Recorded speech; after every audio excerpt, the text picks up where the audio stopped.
Beepity beep. Boop. Hey guys, welcome to Egyptologist. What's for dinner? My favorite.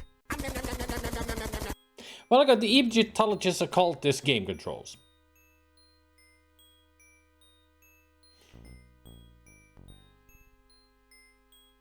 Well, actually, I'll change the title to the more appropriate.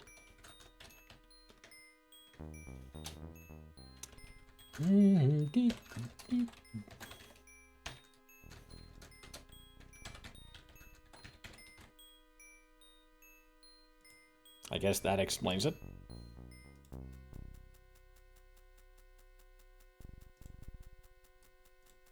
I do not know. I've only seen a couple of screenshots of the game, and that's it. It's a point and click adventure game that I have nothing, no knowledge about. All that it looks cool. I don't even know the story. So why not just dive in and see what it is? Nope, nobody has suggested this. This is just what I think is going to be interesting. As far as I remember, nobody suggested Daughter of Serpents. I mean, the game is called Daughter of Serpents, but this is the CD release of the game called The Scroll. Still the same game, just some things changed. I suggest you play Daughter of Serpents. There. Alright, let's play it then. The Scroll. Like I said. Ooh.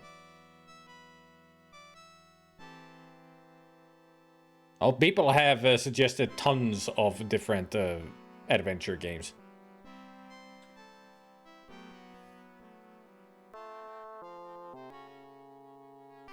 It's like they scanned in tons of or maybe just the one photograph. And it feels like that the sailing ship there is from another picture just added to this. This is from 1990, the same year as Altered Reality. Or not Reality, Altered Destiny. The game that I played last week. Same year.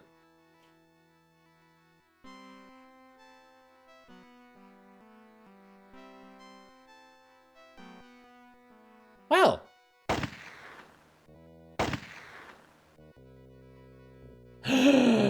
It was a snake person. That's an interesting... The Savoy Palace Hotel. Maybe I should check in before I do anything else. Maybe we should check in before we do something else, yeah.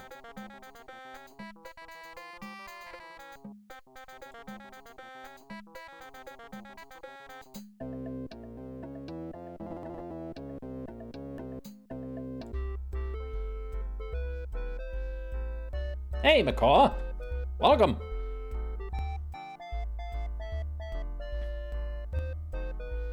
Hey, I've been hit! Calavania? The original release has an insanely elaborate character creation system with dozens of skills that make differences in the game. Because this has voice acting, they drastically simplified and removed all that to have hundreds less text variations. Huh. So the CD version is a inferior version? Maybe. Still, I'm interested in the game.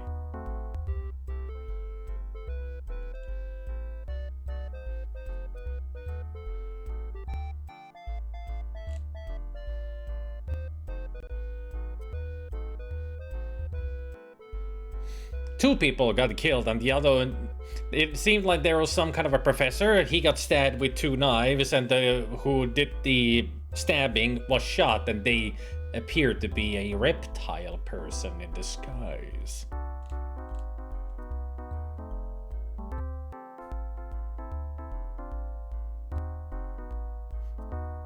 Never been overly keen on this art style. It just looks too noisy.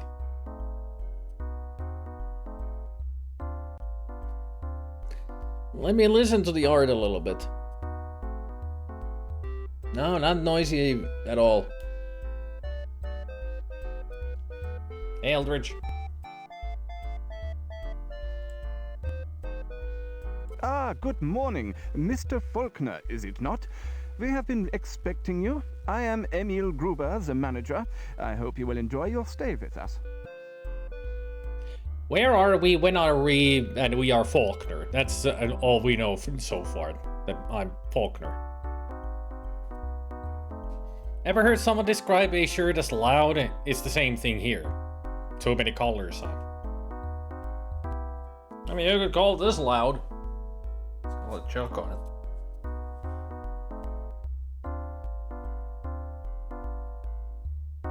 Anything for me, Emil? I have a letter here which was left to await your arrival. Well, we're here, so.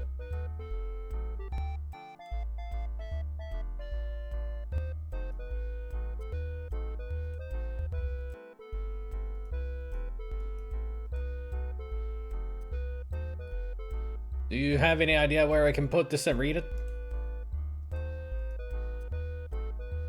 I can only take it.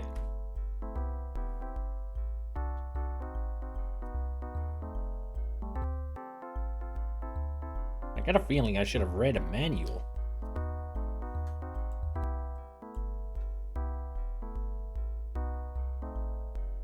I will correct this quickly.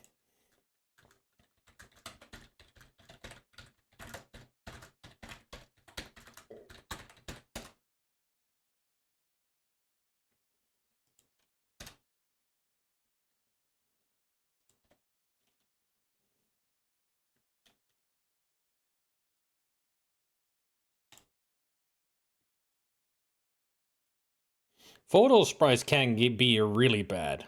Yeah, they are very staticky.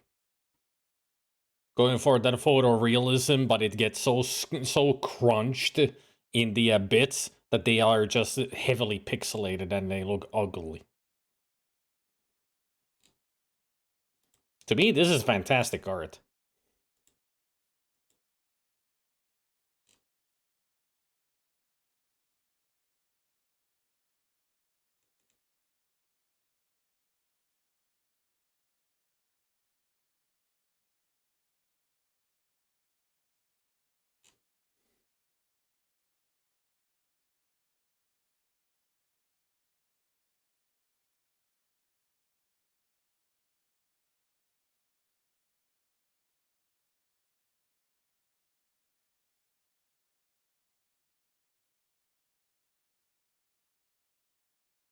Yes, the pages like this on the manual. Actually giving the icons of the game. And this is how I have to read them. Because, you know, there's so many of them.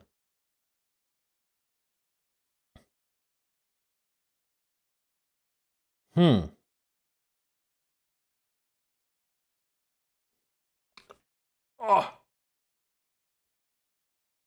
Now I know how people in libraries feel like after a while.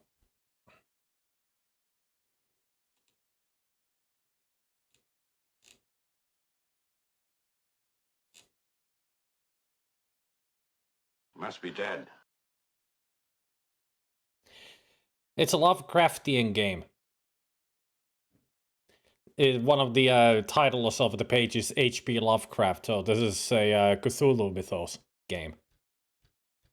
It's gonna get interesting then.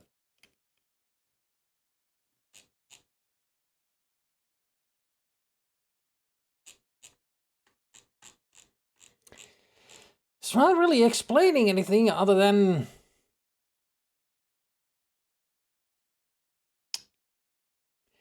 It's all in text. Like, really, really all in text.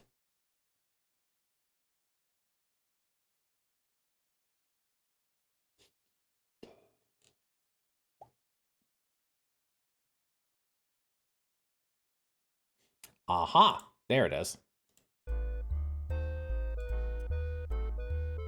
There we are. This is inventory screen.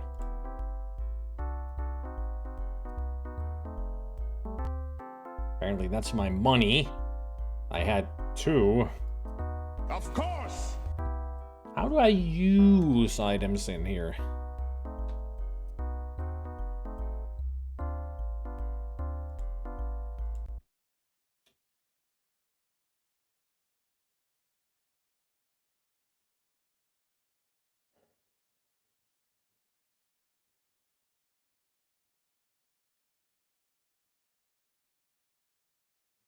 Ah, so this is the inventory here on the bottom right, but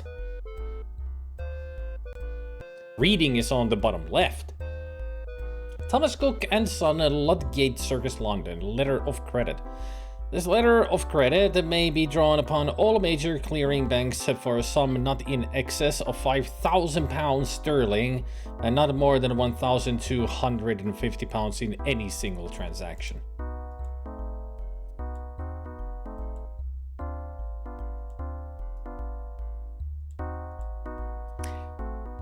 Greco-Roman Museum, Rue de Musée, Alexandria. Of course, we're in Africa. Mr. Matthew Faulkner, Poste Restante, Savoy Palace Hotel. Dear Mr. Faulkner, thank you for your recent letter inquiring about the procedure for obtaining archaeological excavation permits. I do not normally involve myself with such matters, but as you come recommended by a friend of many. Of many what? How do I change page?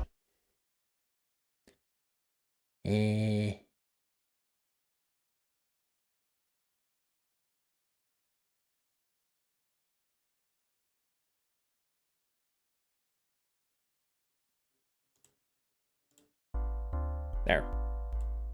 Many years, I shall be pleased to do what I can to help. These things take time in Egypt, so I suggest that you visit me here at the museum soon as convenient once you arrive in Alexandria. I look forward to seeing you then. Yours cordially, George Leighton Stone.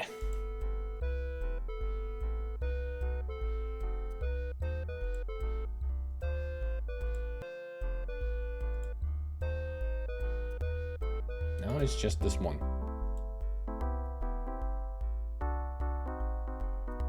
That's my notebook.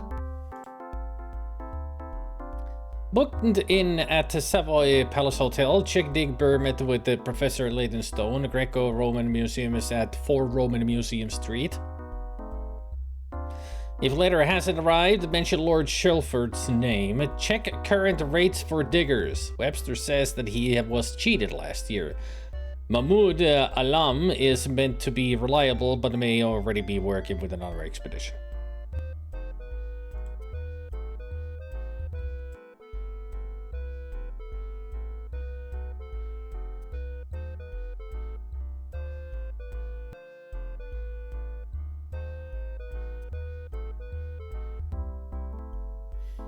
Lovecraft seems to be open game for so many devs considering his work is public domain. It's great for someone wanting to start out in horror. Yeah, true, though personally I find his books very difficult to follow along with. It could just be my ADHD. Could be. Ah, Mr. Faulkner. Please forgive me if I do not stop to talk. There is always so much to do. There have been no mail or messages for you, Mr. Faulkner.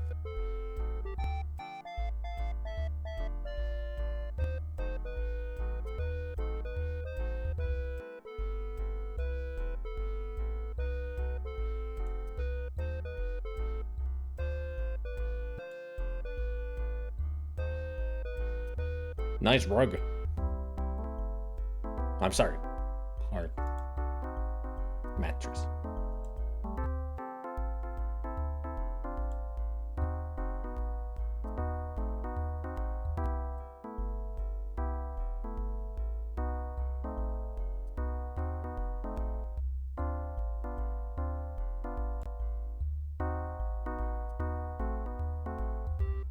Now we know what band is playing. That one.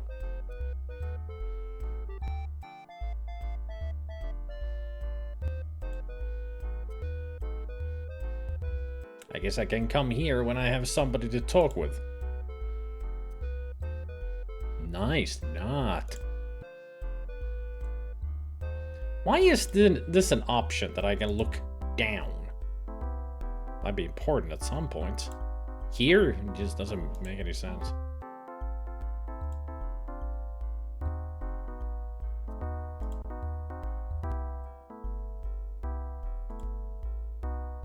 It's the same thing everywhere.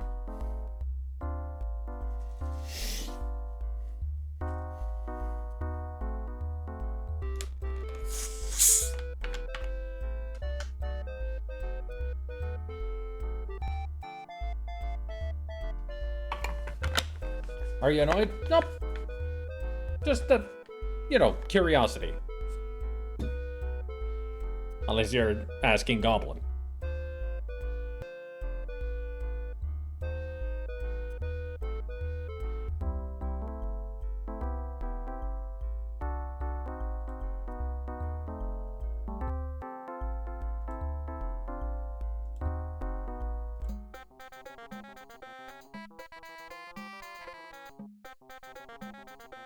Look at that.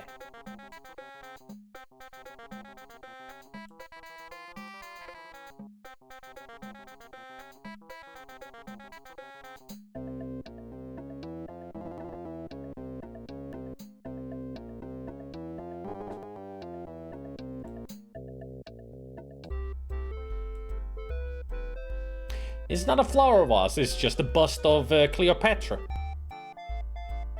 As per usual. I mean, we are in Egypt, so of course they have to have those busts of pharaohs and such. Makes only sense.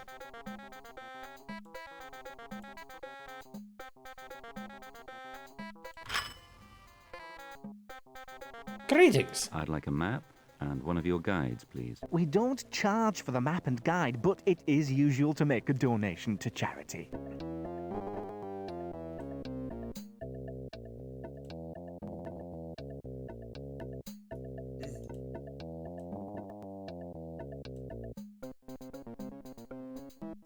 I can't just give you the coin. There.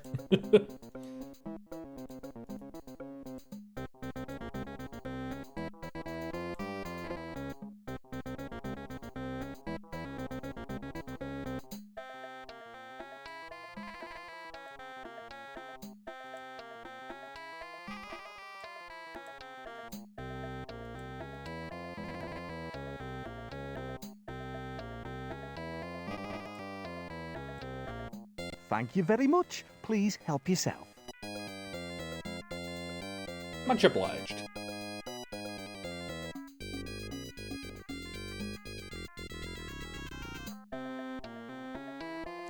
Cook's Plan of Alexandria and Cook's Handbook. Alexandria.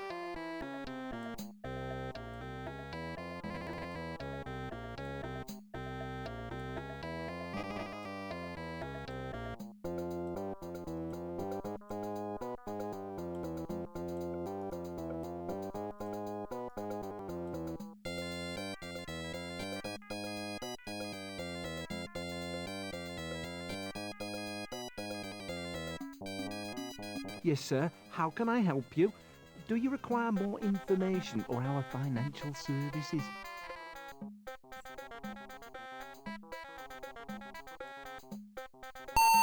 Is there anything particularly interesting to see in the city? Most of the city is unfortunately very modern, but there are the catacombs and the bazaar is worth a visit. Thank you very much. He's got a very quizzical face, doesn't he? Hey, Bergen.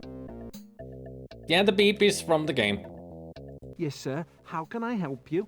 Do you require more information or our financial services? Yes, please. Do you need cash or a traveller's check? What amount is it for? I do need a definite figure, so can you come back when you know how much it should be for? I'll come back when I need money.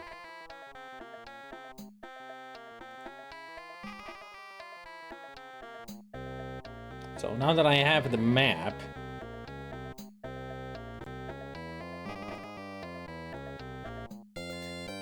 Thomas Cook and Son, 2 Rue Père de Rosette. Telegrams Cook. This edition. Alright. Apparently it's the year 1942. Cook's Guide to Alexandria. A guide to Alexandrian Library, Ptolemy's, Arabic, the gods of Egyptians, hieroglyphics essentials for your visit.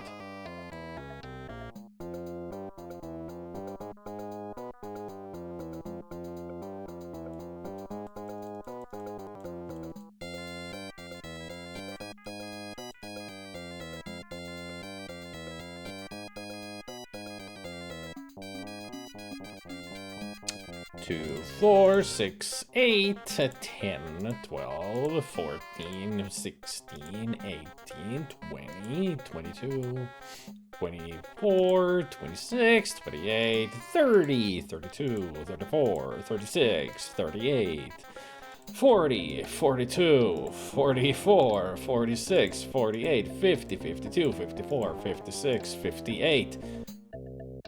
58 pages to read in the game. Holy shit. That's a lot of text. Also, Rosetta Stone. That's a lot of text. It would be 2 hours later if I read this all out loud for you guys. Set. Nephthys. Thoth. Osiris, Isis. All that's all? No Ra, no Aton, or Horus. Ghouls.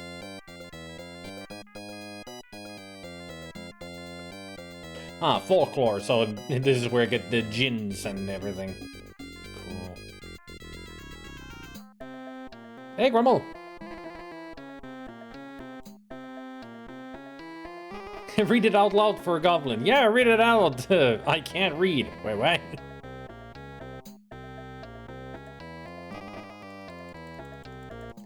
Hoo-wee.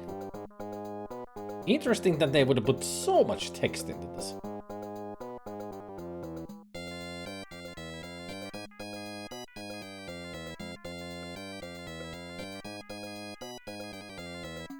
Apparently I put them in the right spot because I can't move them anymore. The upper one is for map and the lower one is for the text.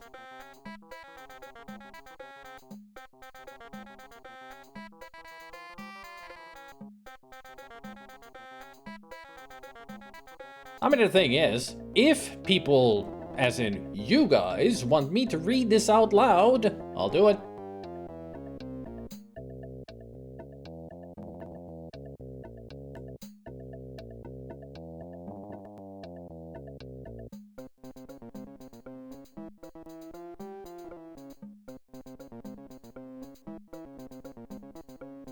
But my thing is, I'm playing a video game. I want to play the video game. I ain't got time to read.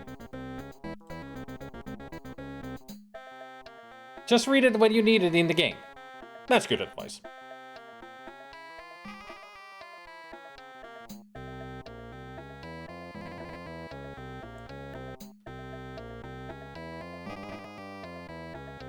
Ooh. So that's the Savoy, where we are. Museum to cook. And catacomb.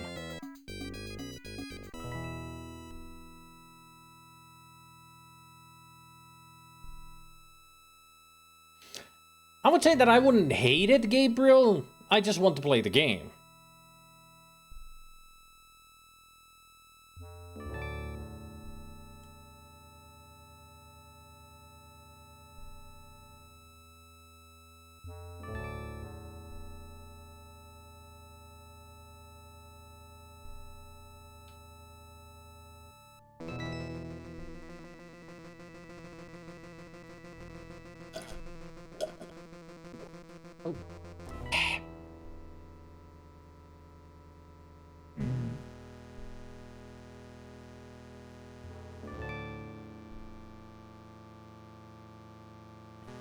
What do you mean, what do I mean?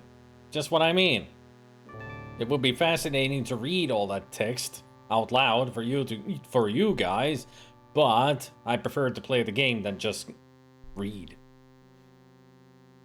I mean, I could easily have a reading stream.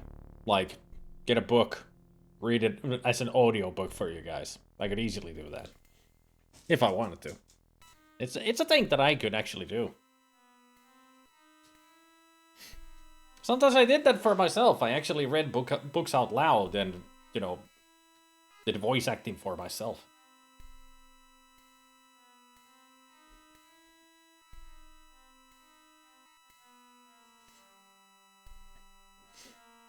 Yeah, but the Eldritch said that it's better to read the book when I need it during the game. So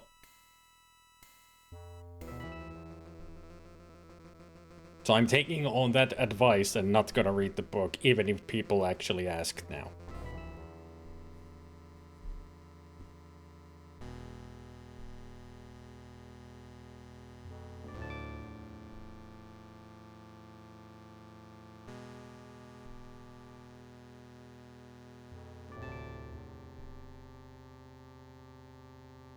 Not right now. At some point, maybe. It would just be, you know, it would depend on what story I would read. That's very important. Cannot be just any old story. It has to be something short, maybe. Could you tell me where I can find Professor Leighton's stone? Go through gallery to your left, into next gallery, and door to his office is on right. Nice hippopotamus there. Bye. Can I take your keys? Could you tell me where I can find Professor Leighton's stone? Go through gallery to your left, into next gallery, and door to his office is on right. The Eye of Argon.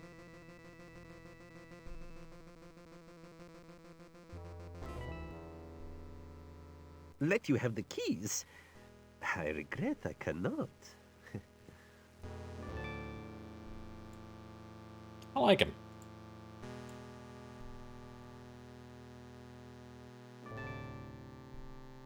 It's widely considered to be the most horribly written book ever. Ah.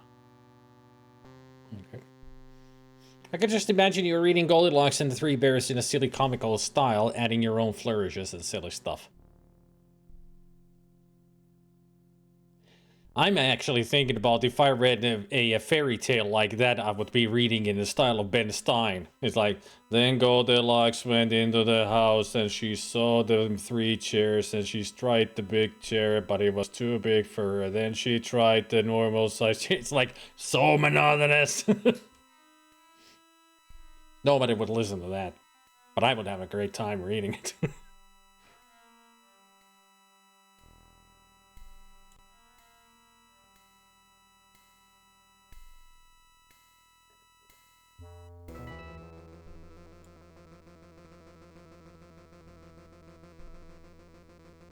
This one seems a bit out of place, don't it?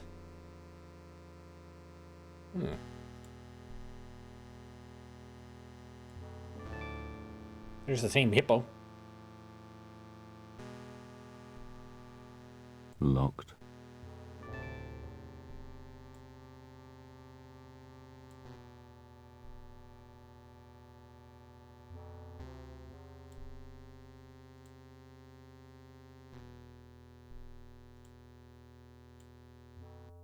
That's not the floor here.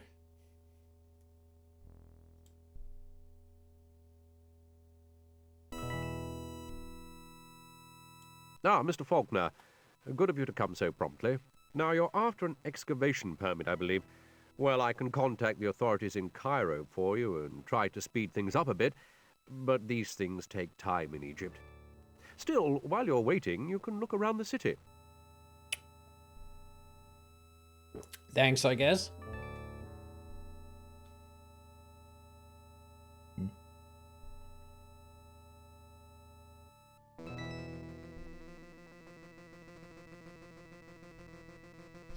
I think the master of reading fairy tales was Rick Mail. He used to add his own personality to it all, and it would be so much fun to listen to.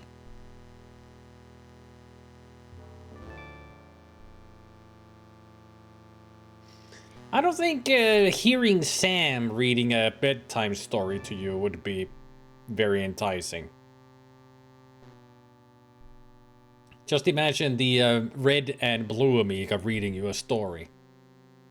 Or it would be the narrator of the Wheel of Fortune game reading the narration. Then male characters would be the blue Amiga and the female would be a red Amiga. Those voices just reading the story. And in the end asking, wasn't that fun?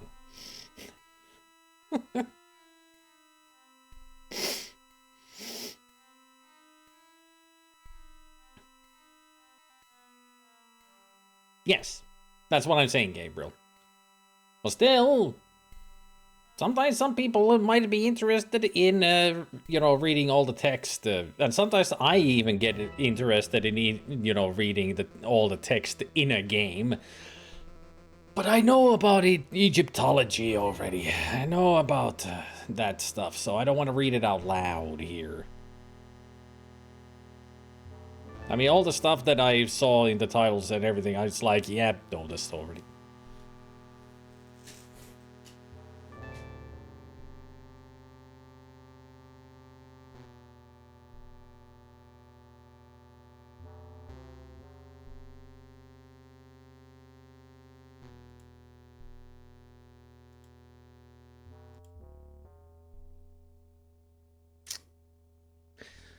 So, apparently he's going to be working on getting that permit for us.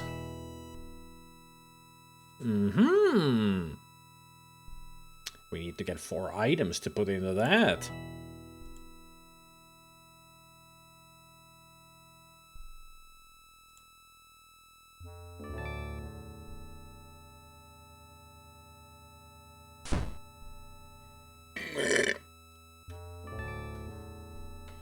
Okay, I'll read it. The first 2 sentences from the Eye of Argon, just to let you know what you're in for. Well, depending if I'm gonna read it. The weather-beaten trail wound ahead into the dust-racked climes of the barren land, which dominates large portions of the Nargolian Empire. Age-worn hoofprints smothered by the sifting sands of time shone dully against the dust-splattered crust of Earth.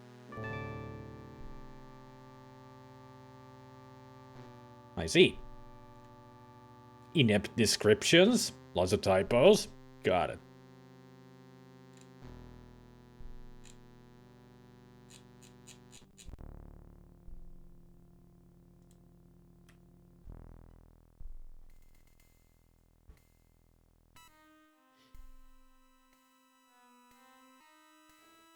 Not to mention archaeological and mythological stuff in games is often wrong and or in this case 30-40 years old. Well, this is 34 years old. Now you got me curious about one thing.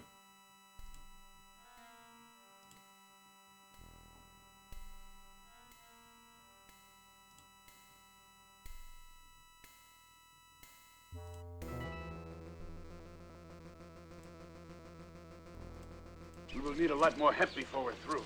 That is true, Specky.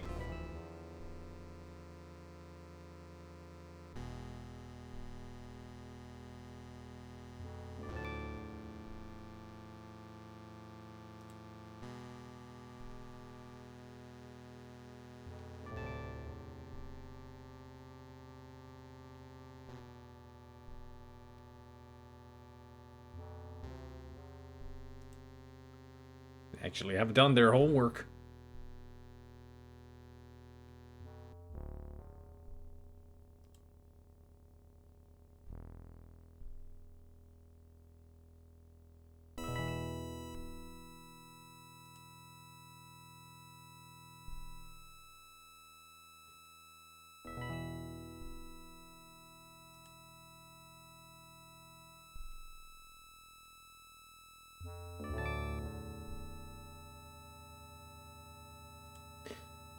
From that fast read of all the folklore and the gods, accurate. So they did their homework for this game.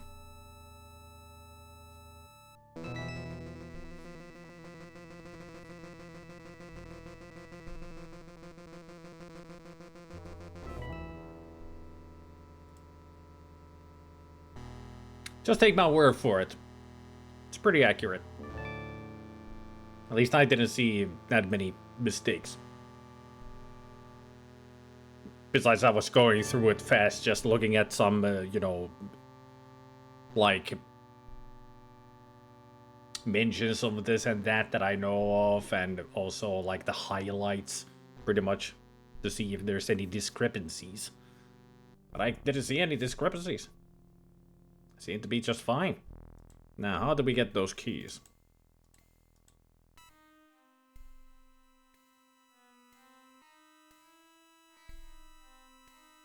Salam. Salam alaikum to you too.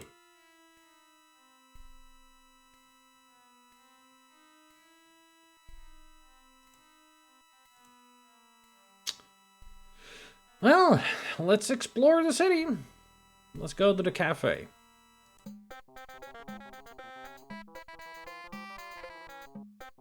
It was way inaccurate. Did it mention Pharaoh Commodore the 64th? That's true. But I guess Commodore is not very important in this game.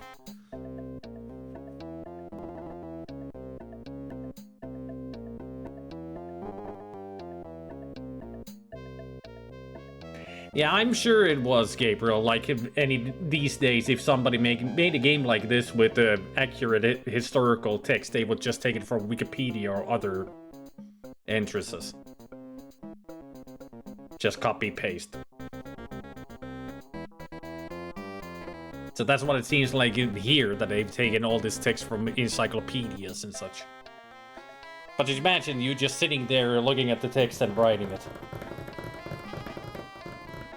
Because you cannot copy this text from the book straight in the game, you gotta write it all up.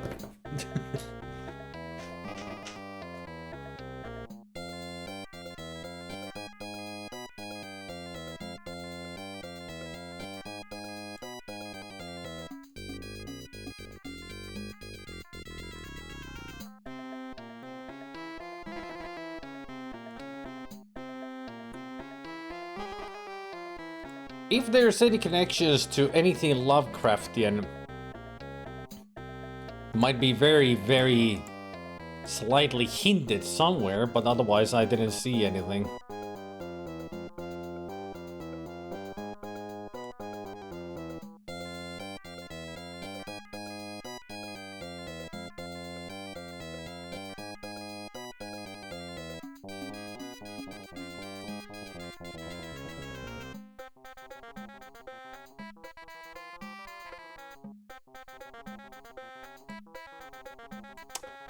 Well, we'll cross that bridge once we get to it, as they say. Hey, dude, puff puff give. Or maybe I can find my own hookah over here. Can you hookah me up, please? This way, please, sir. We have a seat here for you. Now I'm here, suppose I'd better order a cup of coffee. Ooh, even pretzels. Nice.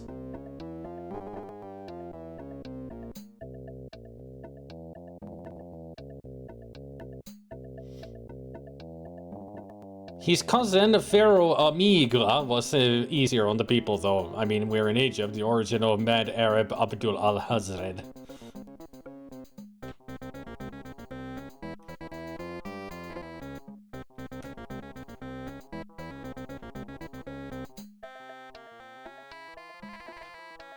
There's a new name for the next character whenever I play Loathing. Al has read books.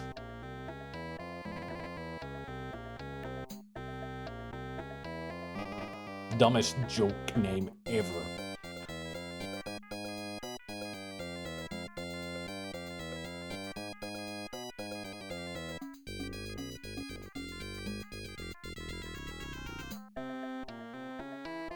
Commodore.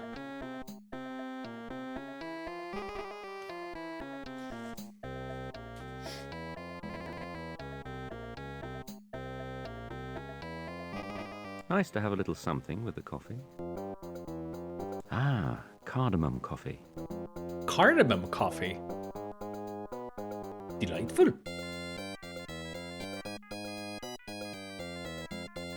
And now we run away without, you know, paying them. Oh! I pressed ESC to see if I can get to the menu where I can save the game. Apparently ESC is quit! Like, it closed the game. I'm gonna have to read the manual. How do I get to save the game?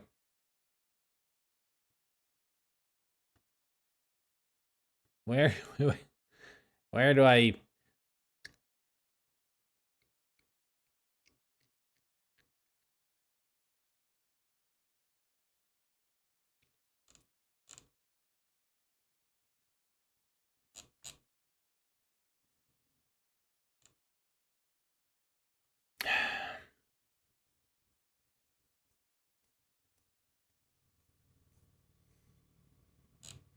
That was a hard exit indeed.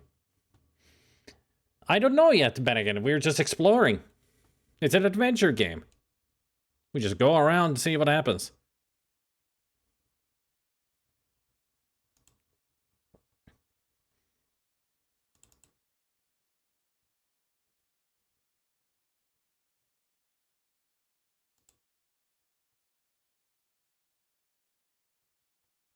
There, game open.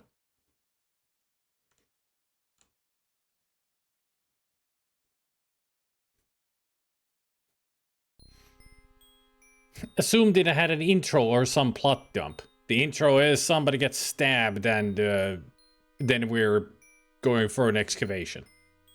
That's it. That's all we know. And apparently the person who stabbed the other one was Lizard Man. So we're playing XCOM.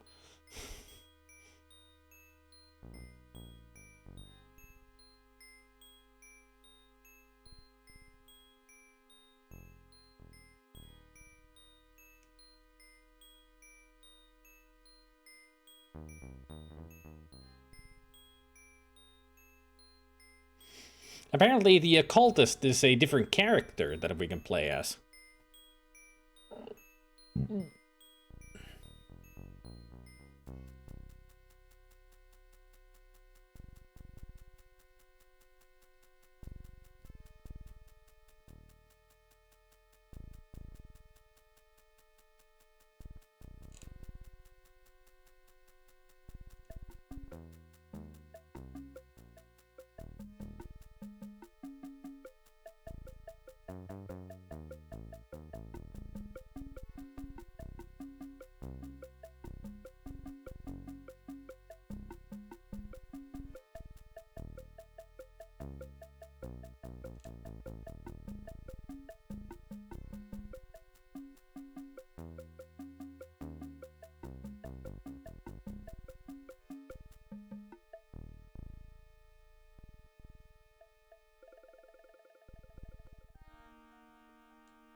Well, apparently the original version of the game has lots of dialogue options and such. Apparently the CD version is way more straightforward. I think I do have, like, the proper Daughter of Serpent.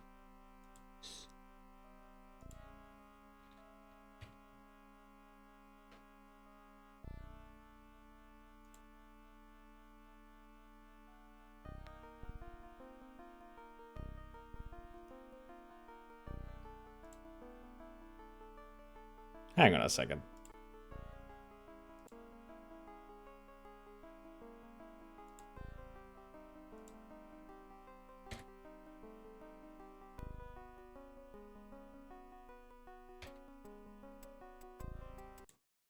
Just a second.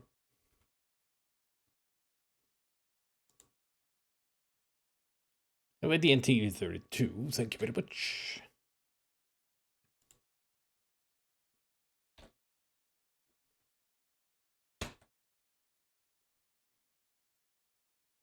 Eldritch Games and the Millennium. Well, there you see. Eldritch Games. That's one of... I think that was the reason why I wanted to play this game. Because of that company, Eldritch Games. Eldritch, did you make this game? Now we're talking. Huh. So this is the original version of the game, Daughter of Serpents. I got curious about what's the difference. Right here we see the difference. We can actually create a character.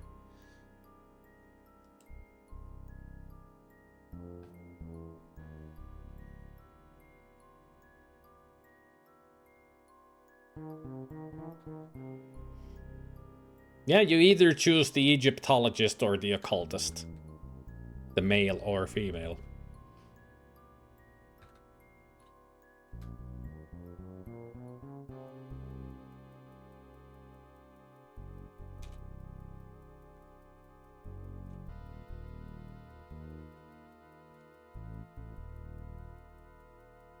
Valid titles are Mr. Doctor, Professor, Lord, Professor, Doctor. Prof. Doctor. Can I be exotic? I'll be Lord.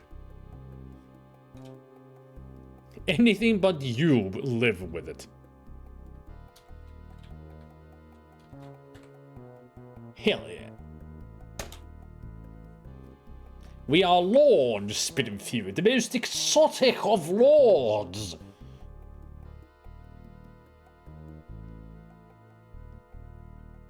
You adapt easily to new surroundings. Oh, it's got the Elder Scrolls style questionnaire to get your skills.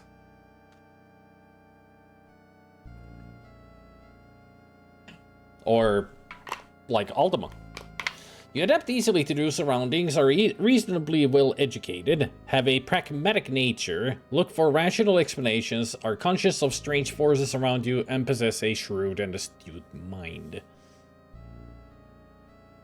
Hey, Rumbaba.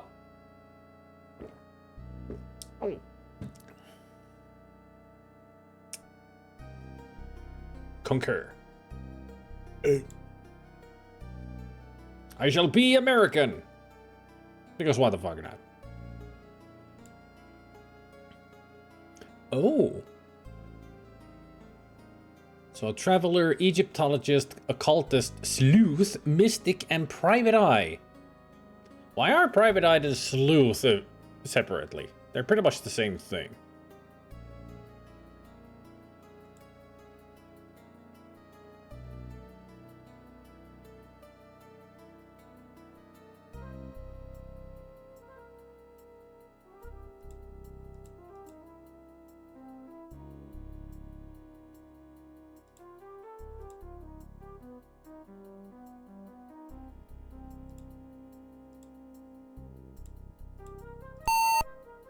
You must put at least 25 points in enabling skill before you can put points in this one. Ooh. Is that... How do I know that it's 25 points? It's not reading there. Yeah, fine.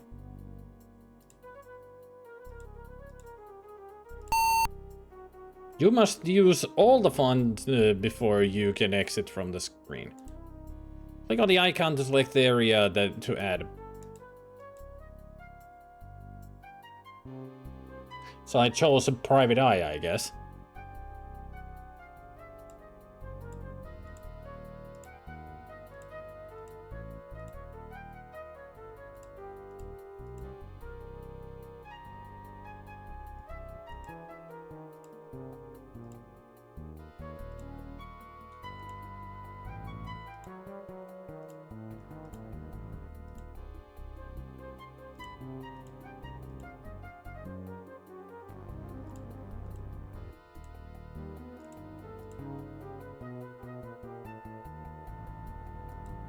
How am I a lowlife?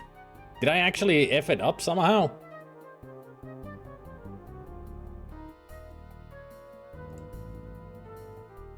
Now choose any area to add points, including your professional skills. Huh.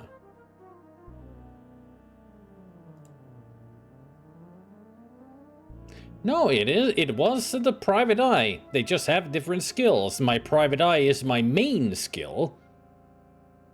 Apparently. Very neat. Oh. Oh, it takes a fund to put it all into something, and then you can choose here.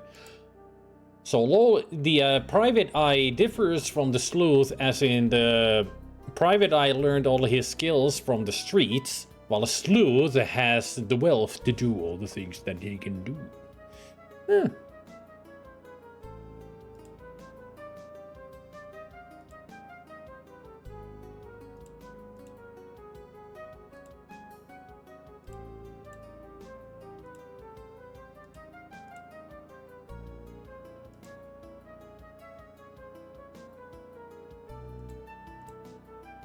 Do I have to put everything? Nope.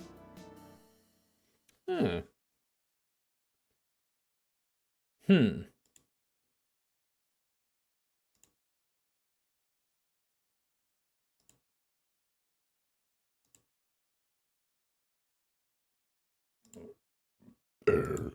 Excuse me.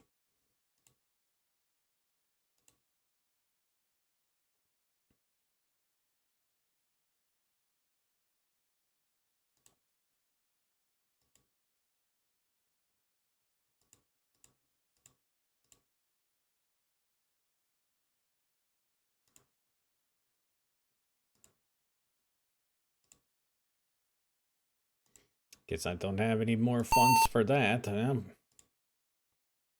So no occultist, no mystic. Unless I change.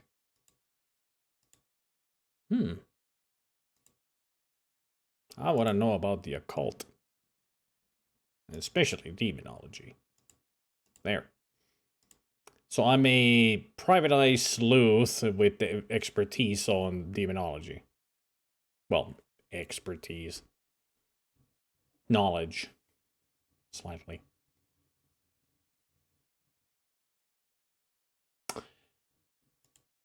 This is gonna be interesting. And also I'm apparently a traveler, but nothing special about me. Speak Arabic. Haggle. Arabic myths, local customs. Man, this is way more complicated than I thought. Alright. You adapt easily to new surroundings, reasonably well-educated, pragmatic nature, blah blah blah blah blah. Your first-hand knowledge of the underworld, have broad theoretical knowledge of magic, have independent means which allow you to pursue your interest, and have traveled in the Middle East. You draw conclusions with confidence from the evidence which you uncover, investigate crime systematically, and follow advances in scientific crime investigation.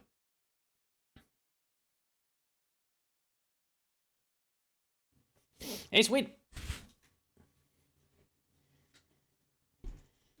Or you only need like 3 skills during the game, wouldn't be the first. It seems like whatever skills I choose will affect the gameplay. In some ways.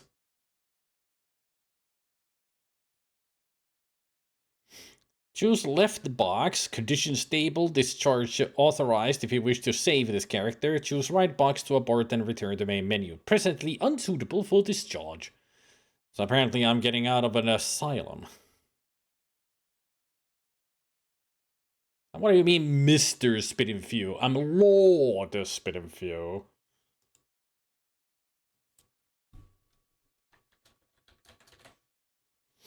Only 8 letters allowed. Spit and Few is 8. So take that. Ah, now I can select the character. Avery, Blake, Gretzky, Jones, Melbury, Percy, Pryor, and Spit and Few. Huh. I can create all kinds of characters. Cool. There will seem to be like a background story to all these pre-made characters.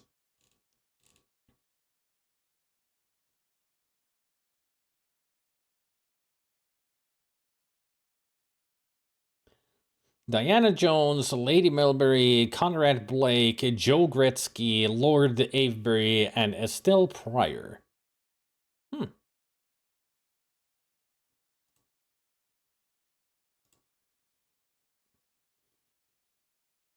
I don't think there is a wrong thing with this, Gabriel. It's just whatever way you want to play the character. Like what kind of character you want to play as. As far as I've seen, that the skills that I have affect on like when I'm talking to people. Will I be able to detect if they're lying or something else? And because Spit of View is a sleuth. But if I chose something like put points into the Traveler and then mysticism, I would be some kind of a witch who understands the Arabic culture a lot.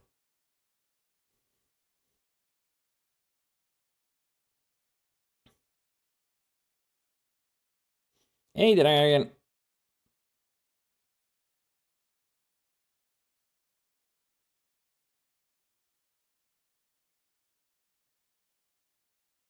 Can I actually just check these? Examine. Adapt easily. You have first-hand knowledge of the underworld. And you know about alchemy in some depth and can make yourself understood in Arabic. Huh.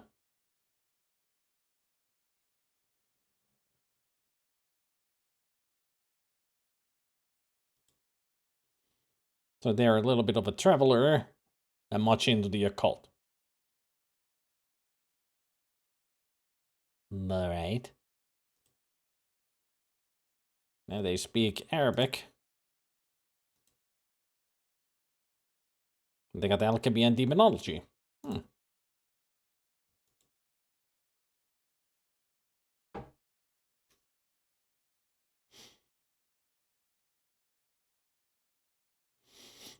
Don't worry about it. Good reason to replay the game too with different skills. Seems like it.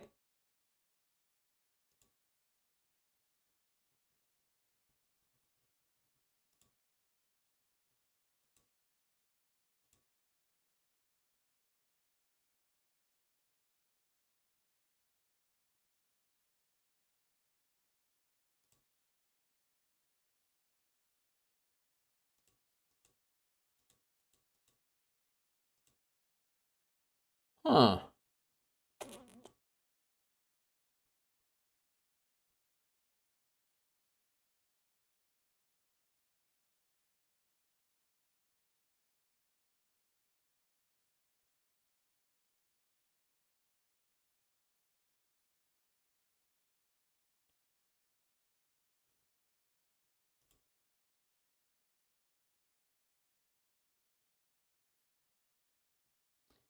Let's start Spit and Fuse adventures.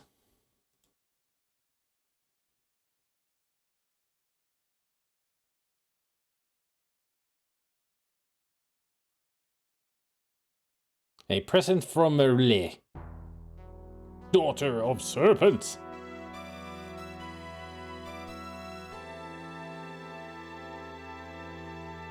Oh. There's a difference between the CD version and this. This is not animated.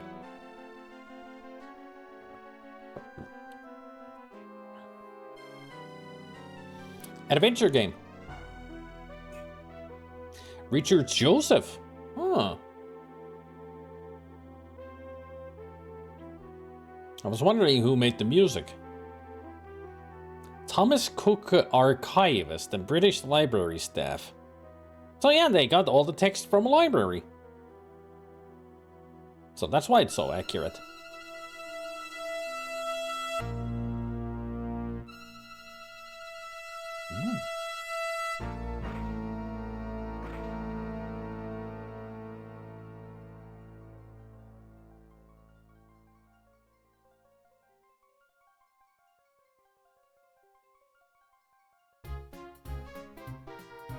Oh, we are already in here.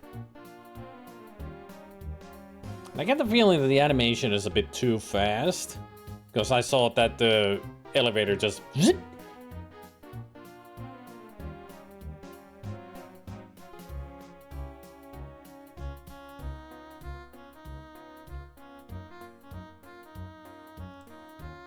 Ah, good morning. Morning.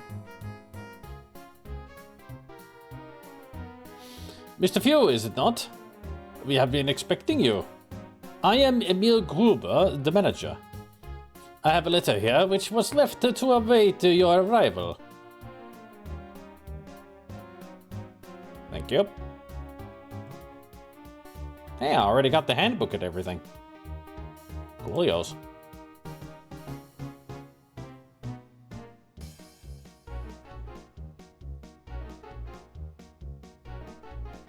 Thank you for your recent letter. From the events described in it, I would agree there is a possibility that a criminal offense may have been committed. As you may or may not be aware, however, there are circumstances peculiar to this country which complicate the investigation of any possible offense involving a Greek citizen. I would still be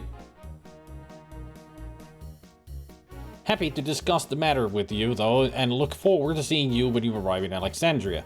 I can normally be found in my office at the Il Gumruk police station and look forward to seeing you there as soon as after your arrival as convenient. Yours faithfully, Colin Cameron. Huh. Because I'm a sleuth or a private eye, we got a whole different story going on here. Cool. Now we already see the effects. I'm not an Egyptologist, so I'm not going to go to ruins. Instead, we're investigating a crime. Where is the El Gumruk police station? Only 2 or 3 minutes walk from here, Mr. Few.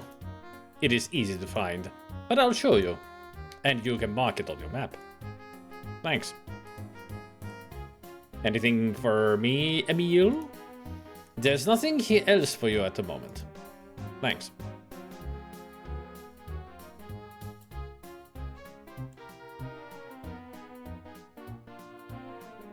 What?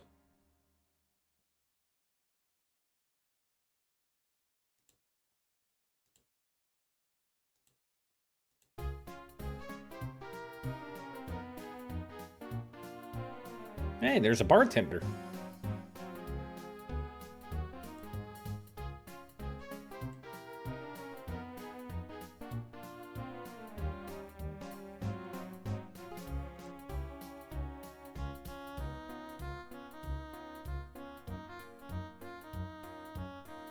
Ah, there, Cameron.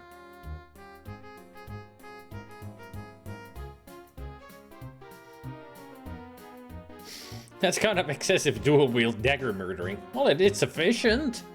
Excessive, yes, but efficient. It did get to kill the guy, even though they died too.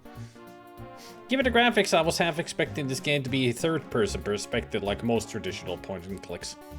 It's a totally different kind of a beast. That's for sure.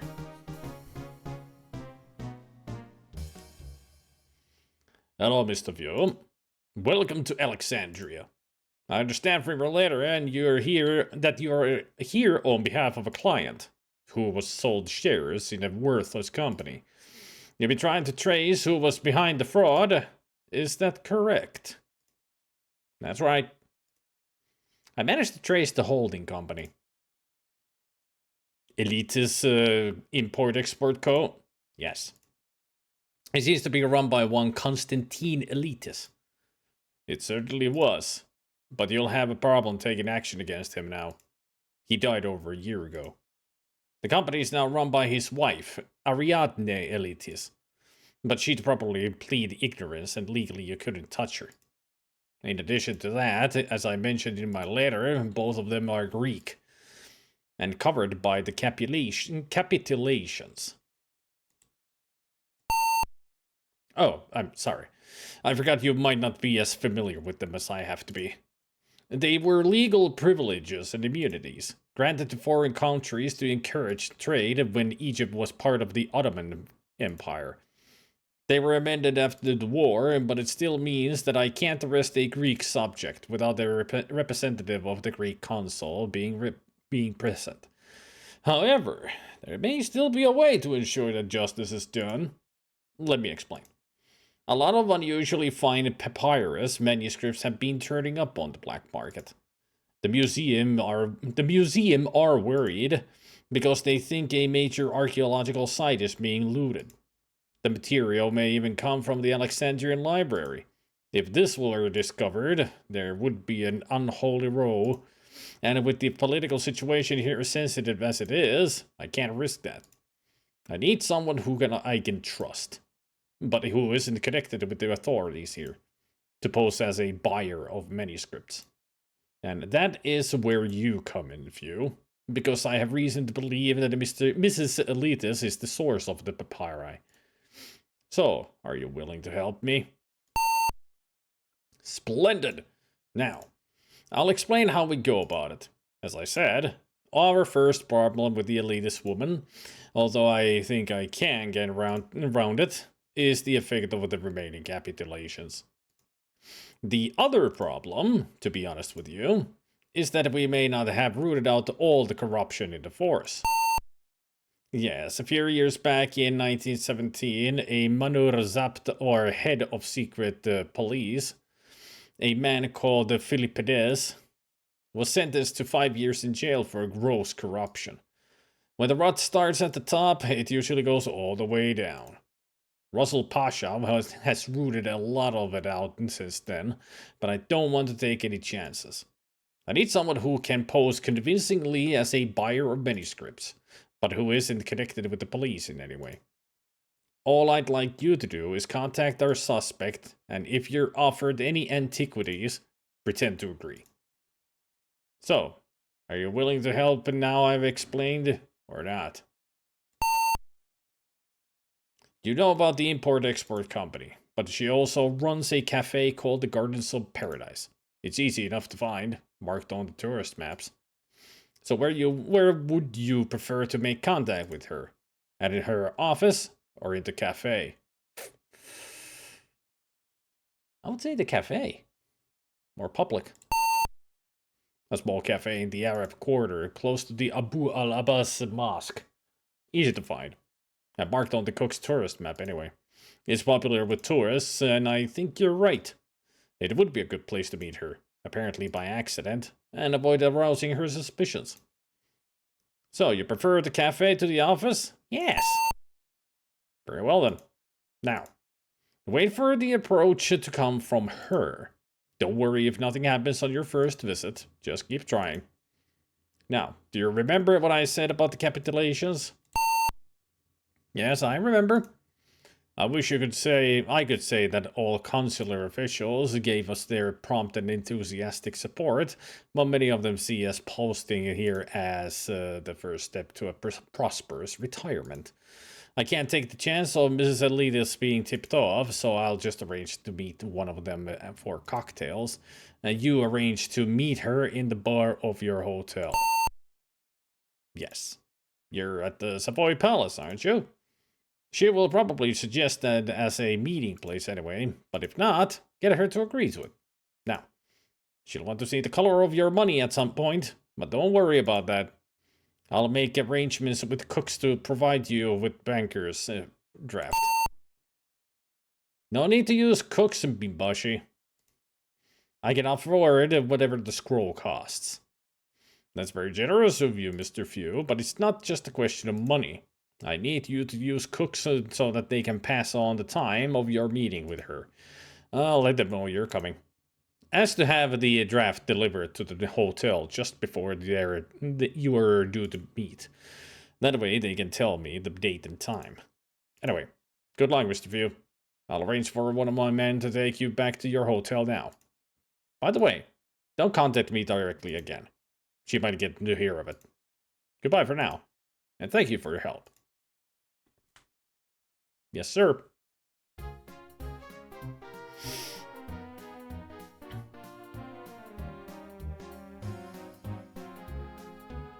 This actually reminds me of Rise of the Dragon and Heart of China. Yeah, those are first-person adventure games as well. Yeah. Welcome back, Gabriel. Several minutes ago.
I'm sorry, but I don't think there's anything I can help you with at the moment.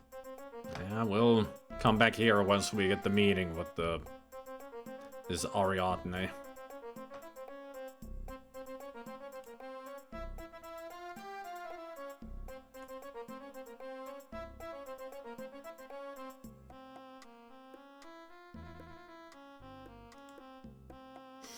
This way, please, sir. We have a seat here for you. Colorful enough to appeal to the tourists, but somewhere they can order a coffee in English. And don't have to worry about being drugged and sold to white slavers. Now I'm here, I suppose I'd better order a cup of coffee. Coffee, please, waiter. Where's my pretzels? I just got a block of cheese. Or a block of butter. Butter with my coffee. Just the way I like it. Cardamom coffee. I don't know what it is. The unmistakable flavor of the Middle East. I didn't even get to eat it. Oh. Hello. Good day to you. I trust everything is to your satisfaction. And you do not mind me joining you for a few moments. I'm Ariadne Elitis, the owner of the Gardens of Paradise. You are by yourself. I hope that does not mean you have lost your companions. Maybe you have none. Tell me, are you here in Alexandria on business or pleasure? Business. I see. Well, I wish you luck. But be sure to take some time to see the city while you are here. There is more to Alexandria than the stock exchange and cotton. What line of business are you in? I'm here buying antiquities. Then I'm sure I don't need to warn you. There are a lot of fakes around. Do you specialize in any particular area? Shall I say manuscripts? I deal quite a lot in papyrus manuscripts. Then you have come to the right place. Cairo is too expensive nowadays, but bargains can still be found here. If you like, I could ask around for you. Where are you staying? I'm at the Savoy Palace Hotel. Very well then. If I hear of anything, I'll leave a message for you at the desk. Who shall I leave it for? Few. Mr. Spidden Few. Very well then, Mr. Few. I'll do what I can. Now, if you'll excuse me, I mustn't neglect my other customers.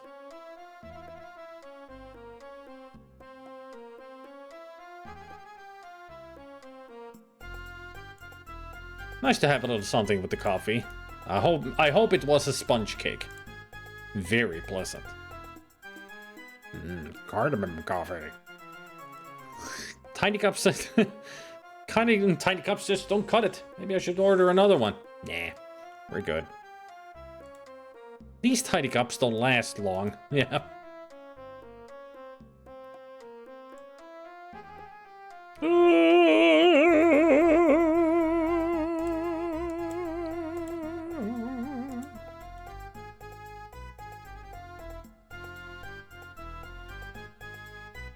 Don't do it! The nature of the coffee is super strong. I don't drink coffee anyway, just a character. I think you're meant to drink them at a rate of 1 drop a minute. That's strong, huh?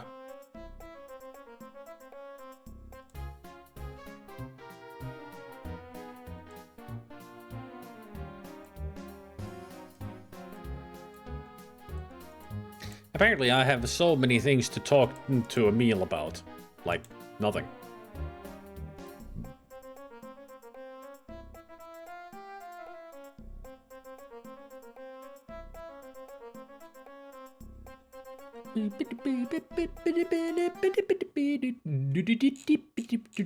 How do I save the game?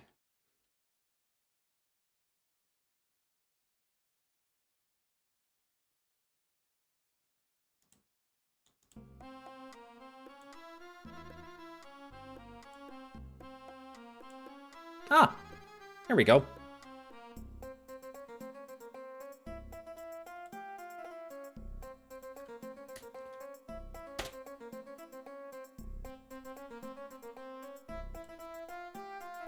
So the essentials for your visit is the save game option. Save, load, quit.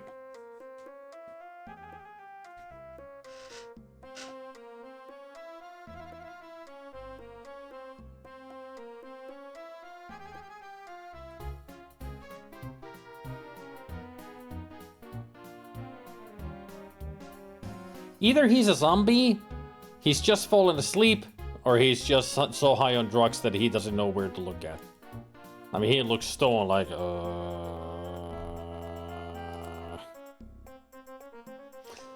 Well, let's go visit the museum, just for fun.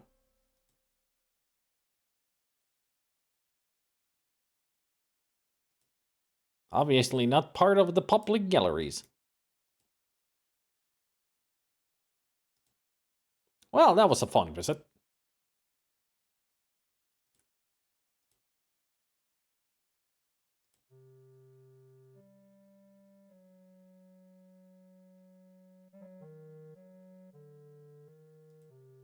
A solar disk.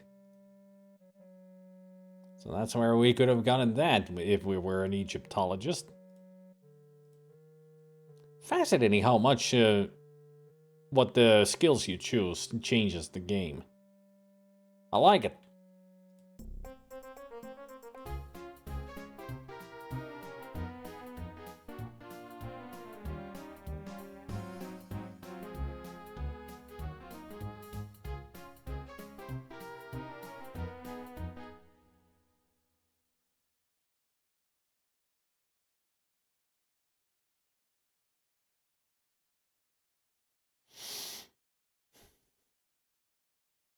I know where Tunisia is.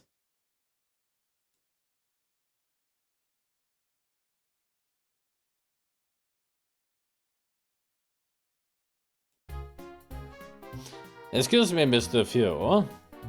There's a message for you. It arrived earlier this morning. Thank you.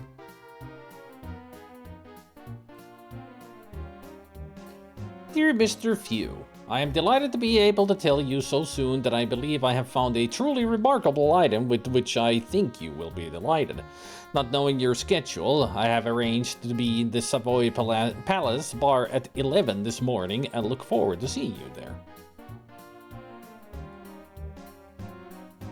The trap has been set.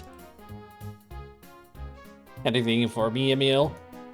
There is nothing else for you at the moment.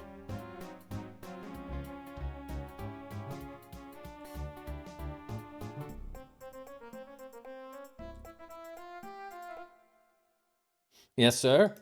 What can I do to help you? I'd like a letter of credit, please. Certainly, sir. Oh, you are the gentleman who we were told to expect. By Bimbashi Cameron? Yes, that's right. And what amount should it be for? I should have thought of that. I can't tell him yet. You're not sure yet? Well, don't worry. Just let us know when you want it. All the arrangements have been made.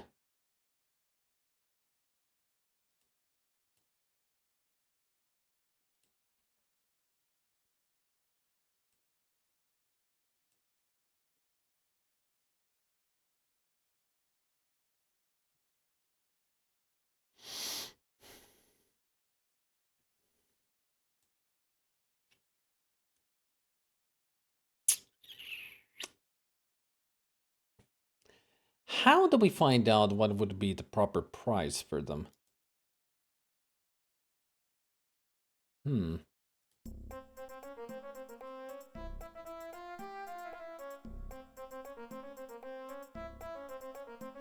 I would replace that finicky skill system with something a little simpler. No need to adjust skills by such fractional amounts. It's just confusing. It would be better if it was numbers instead of, you know, the slider.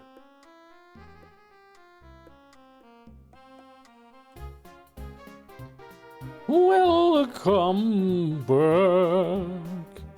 Welcome back.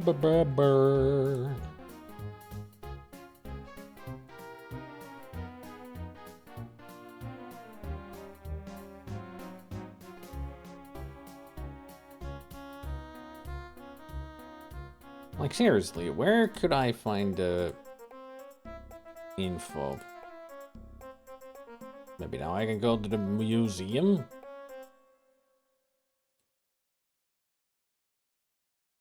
Any experts here about the papyruses to tell me how much they are? No.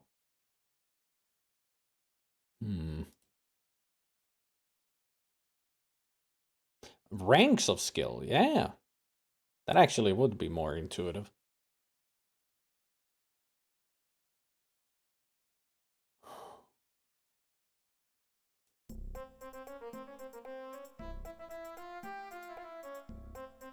Apparently there's no more reason for me to be here. Oh wait, wasn't there something about the cooks? Unless they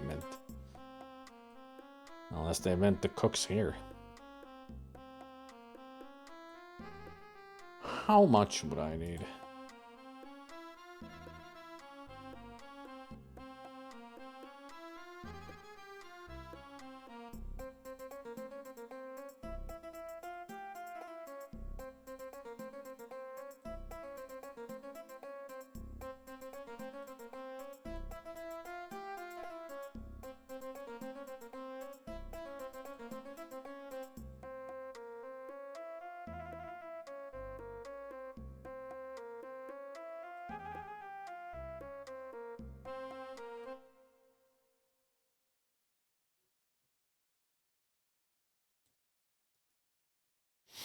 But I don't think there's anything I can help you with at the moment.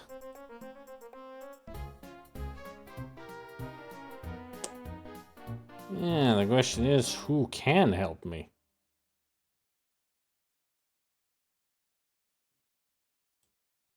The Mosque of the Prophet Daniel. Ah yes, that famous Egyptian god Daniel. And his cousin Eli.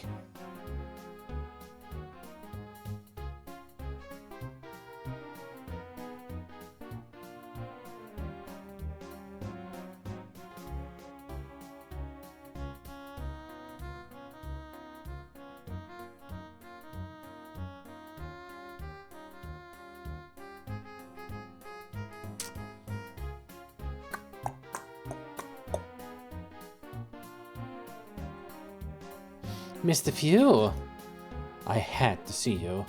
I have a tremendous opportunity. I was speaking to a business colleague earlier, a member of the Coptic community here. It seems that one of his cousins has run a substantial gambling debt. His uncle must sell a family heirloom to meet them and avoid disgrace to the family. The heirloom is a cased scroll, and from the sound of it worth far more than he is asking, although his cousin's debts must be phenomenal, since he wants 500 Egyptian pounds. Can you afford that, or not? Currently not. Then again, it isn't my money, so I'd better say yes. That seems fair enough. Now assume that you have arrangements with a local bank. We will need to move fast, or he may change his mind or sell to someone else. If you can procure a banker's draft or a letter of credit, I will meet you back here at 6 o'clock this evening. There, we got it from her.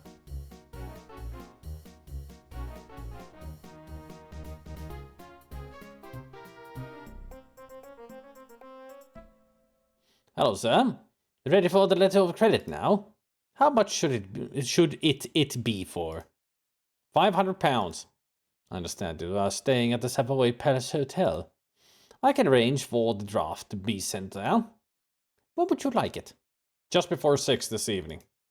I'll get on it. Get on to it right away, sir. Excellent. And there's the ground.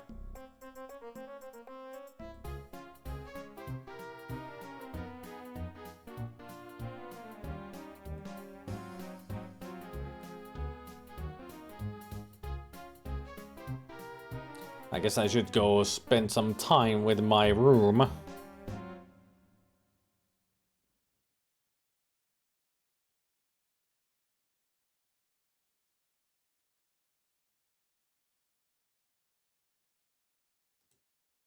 I'd better not go to bed yet.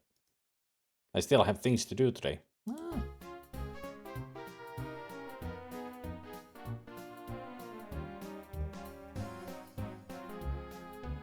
Apparently nothing for me here.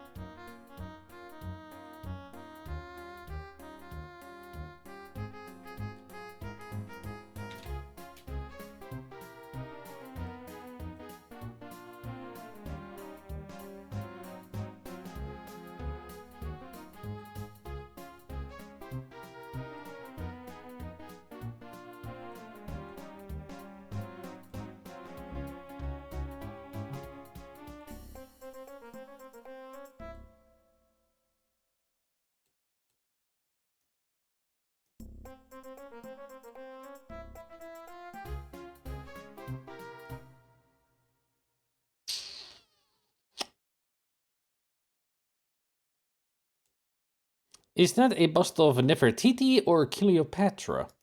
That actually is a good question.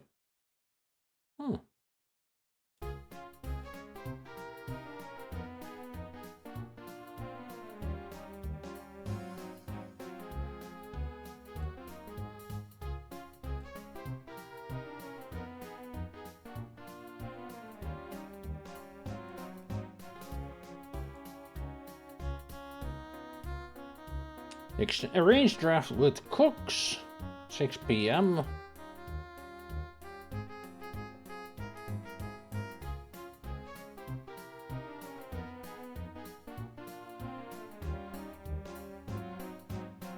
Cameron may be able to arrest her even if it is for a different offense. Captic business colleague alleged to be selling heirloom meat gambling debt. No name. She has suggested meeting him. Does he exist at all? Arrange draft with Cooks.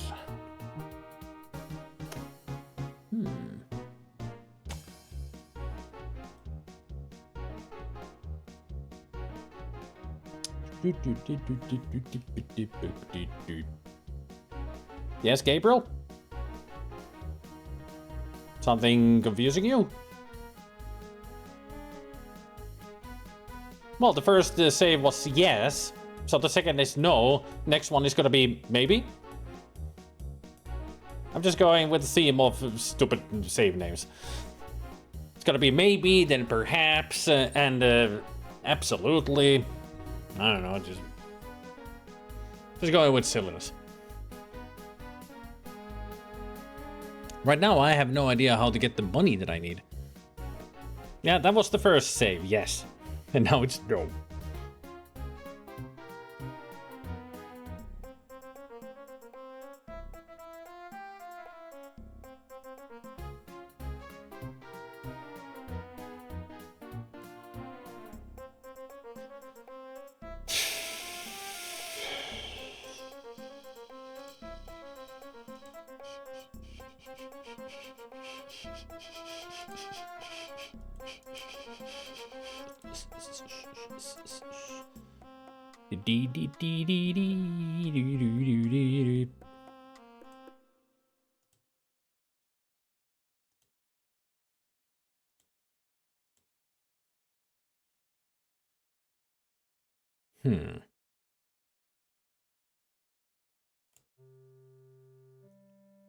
Frustration. If we're going with decapitation style.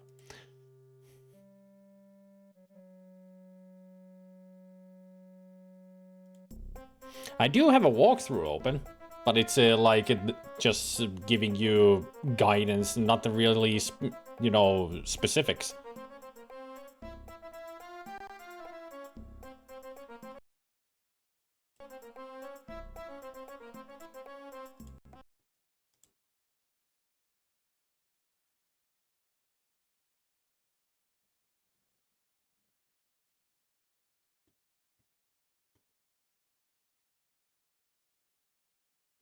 Oh.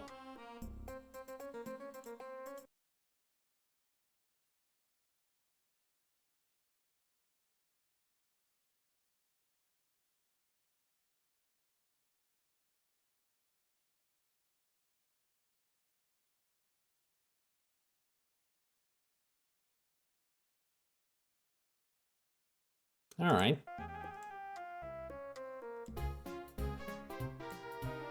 Apparently I can wait here by clicking that. Far too early. I'll come back just before 6.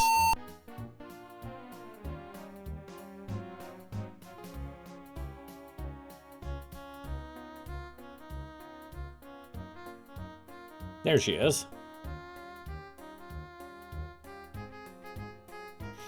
Hello, Mr. Few. I think you will like what I have for you. I have certainly never seen its like before. Did you manage to arrange the money? I've arranged a letter of credit through Thomas Cook and Son. They were going to deliver it to the hotel. I'll just go and see if it has arrived.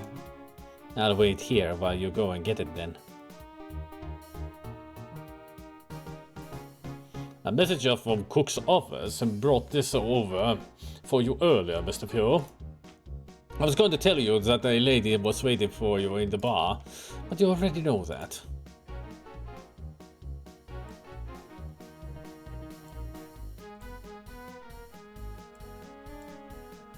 Letter of credit.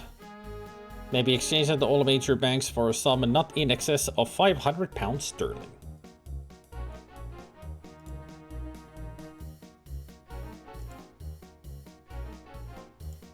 Thank you, my good man.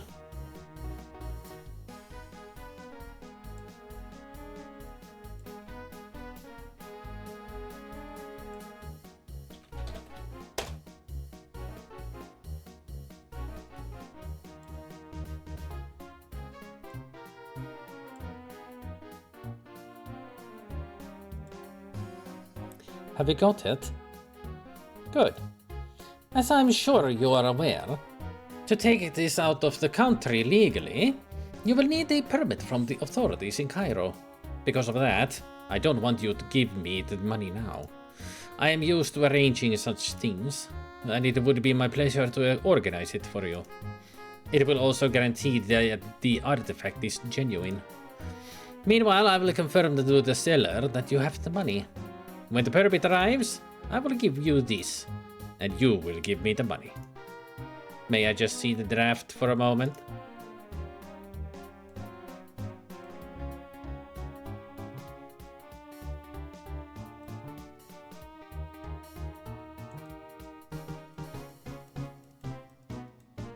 There.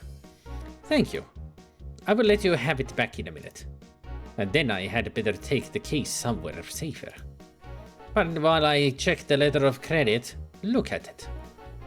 Have you ever seen its like before? Sure, it's shiny.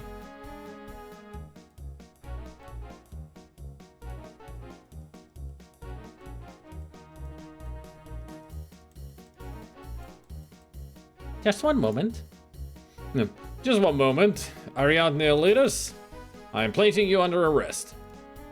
The gentleman behind your companion there is a representative of the Greek consul, who has agreed to surrender you into the custody of the Egyptian authorities.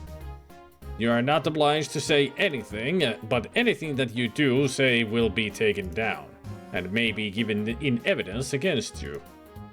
Really, Cameron? Have you run out of brothels and gambling dens to raid? You are making a grave mistake, I warn you. The other car will be here in a minute, Gad. Take her to the station and I'll question her later. Yes, sir. I'd better look after that letter of credit. Can you let me have it, Mr. Few?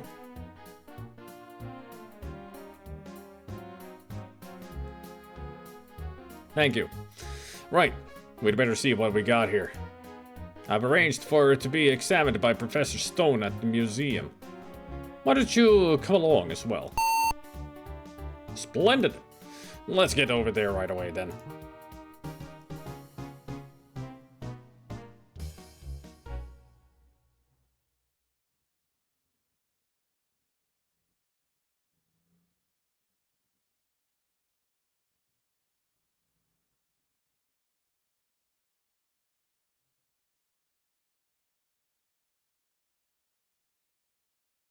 This is Mr. Few, Professor. who has been involved in our investigations. Pleased to meet you, Mr. Few. Well then, Professor, what do you make of it? The case is an extraordinary mixture of elements. That does occur, of course. The catacombs are the prime example, but there is nothing like this that I know of. The workmanship is superb, but the trouble with good leaf is that it doesn't tarnish. It could have been made yesterday, but and probably was. If it is a fake, then it's likely the scroll is too. Scroll? Yes, there really was a scroll inside there. I've done some preliminary humidifying and unrolled the first few feet. Well, shall we take a look at it? Before I start examining the scroll, take a look at the case. I'll just turn it around for you so that you can see it properly. Is it an occult artifact? I mean, it's got the face of a pharaoh, but the head of a snake up there. Maybe it represents a priest wearing a mask of a serpent god. You see what I mean? You'd expect it to hold a sacred animal. What is a sacred animal? Certain animals were sacred to particular gods. The cat to Bastet, for instance. The ibis to Thoth. And they were often mummified as offerings. Whether or not the case is genuine or belongs with the scroll, I suggest we take a look at that now. It's in Greek, not one of the other scripts. Are you familiar with any of this, Mr. Few? I can't make head nor tail of it, I'm afraid. Well, we actually have the title, which is most unusual. The ends of scrolls were subject to the most wear, and are often missing. It's Biblion Kairukion.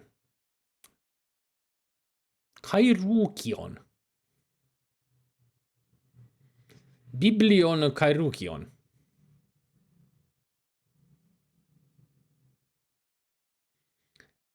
Biblion, of course, is a book. Well, not Biblion.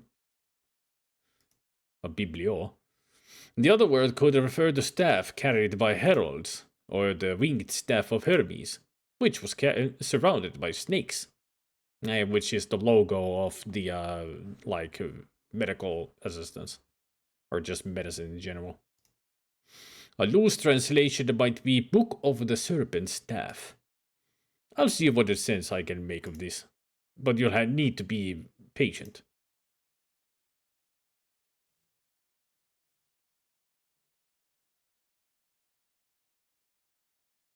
It is dedicated to Ptolemy Physcon, the seventh Ptolemy, also called the Evergetes or Well-doer, and not to be confused with the first Evergetes, who extended the library and built the Serapeum. The Library of Alexandria, the greatest in the ancient world. Any guide to Alexandria will tell you about it. The writer promises to reveal great secrets and powerful magic. Most of it so far, however, concerns the history of one Neneferkapta and his descendants.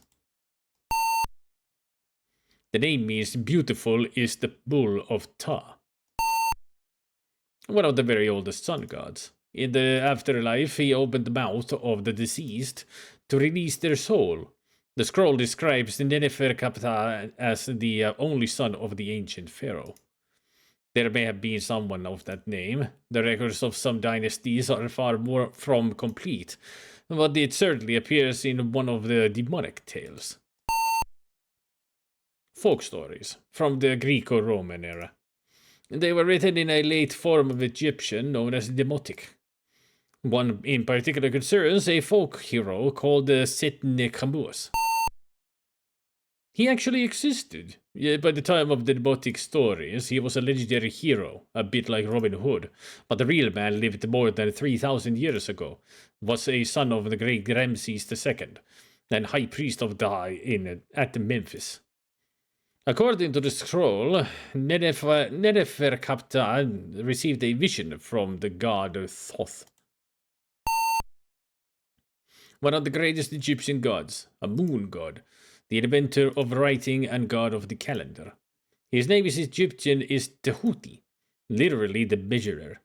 The vision lead Neferkapta to a city of serpents in the land of the dead, in the midst of the Sea of Coptos. I don't recognize that name at all. The land of the dead was the western desert, and the Sea of Coptos may be a name for a part of it, or a magical location. There inside a series of boxes of iron, then bronze, then wood, then ebony, then ivory, then silver, and finally of gold. Guarded by an endless serpent. That might mean immortal. He found the book which Thoth wrote with his own hand. Its full title is The Book Which Governs the Return of the Stars. That much is clear, but the rest is written by very ornate and obscure language. That's usually the case with magical and alchemical texts. The key secrets were passed on by word of mouth. Well, we can't expect that to happen. Can we, Mr. Few? Can you make any sense of the rest? I think so. A lot can be guessed from the context. It seems that he studied the wisdom of the people of the city and, forgive me, but here I'm afraid the text is only too clear. Orgiastic rites of worship took place. He brought his wife to the city so that its people might father children on her. At some point, he killed the serpent which guarded the book, stole the book, and used one of the spells in it to imprison the inhabitants. After that, it talks of his daughters guarding some secret knowledge, until the stars are right, and of the sons leaving the company of men, when the blood of their fathers showed in them. Why was the city called the City of Serpents? Because its people were serpents. The idea of hybrid monsters, half human, half animal, is common in Egyptian religion and myth. And maybe not just there. I mean, you came in on the SS Dash, Mr. Few. Shall I tell the professor what happened when it docked? Yes, tell him. One of the passengers, a Turkish citizen, was coming down the gangplank when he was stabbed by an Arab, who was then shot by a policeman. You might say that sort of thing happens here every day, but there are disturbing features. The eyewitnesses were almost hysterical and babbled something about the Arab turning into a snake. When I looked at the body, I could see what had upset them. Dr. Morrison carried out the autopsy on the Arab, and I asked him about the scaly skin, slit pupilled eyes, and needle teeth, but he just muttered something about skin diseases and birth defects. The same sort of things probably gave rise to the story in the first place. Back to what you were saying, Professor. Are there actually any magic spells in the scroll? It mentions 3. The first is one of summoning. The user must call upon the most secret name of Thoth. The second is a spell of binding. The ancient Egyptians believed that words had the magic powers, and that showing a thing could make it happen. The enemy of the caster shall become bound, as the words of the spell are bound to the scroll. The third spell is one of true sight, or divination.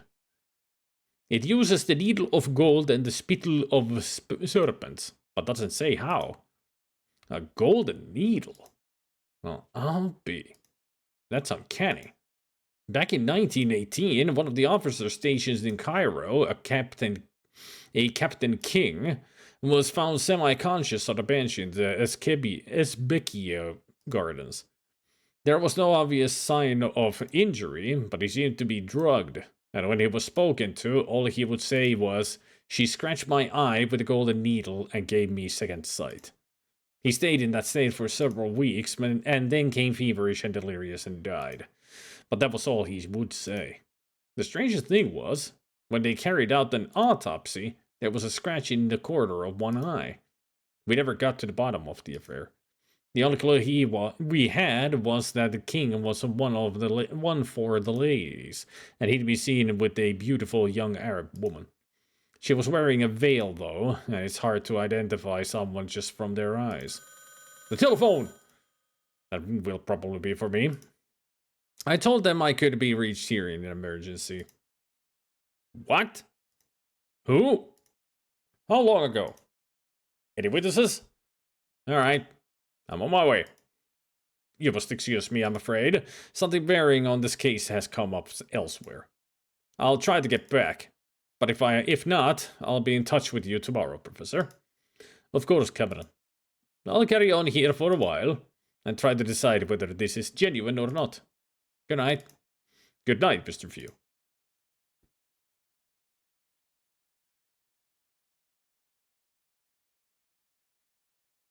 An extraordinary mixture, the whole thing. This part seems to be a prophecy of the end of the world, where the stars are right. Such prophecies occurred a lot toward the end of the Ptolemaic era. That could mean that this is a later copy with additions of the original dedicated to Ptolemy VII.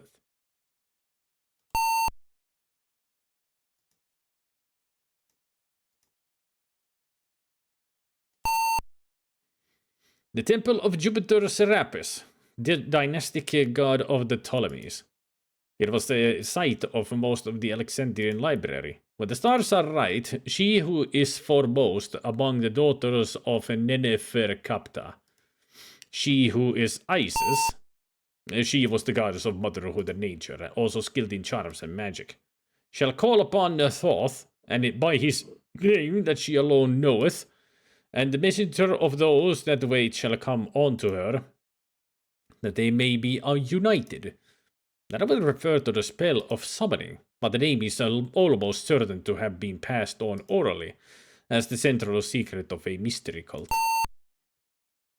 There were secret societies, which taught religious and magical knowledge, often through ritual dramas.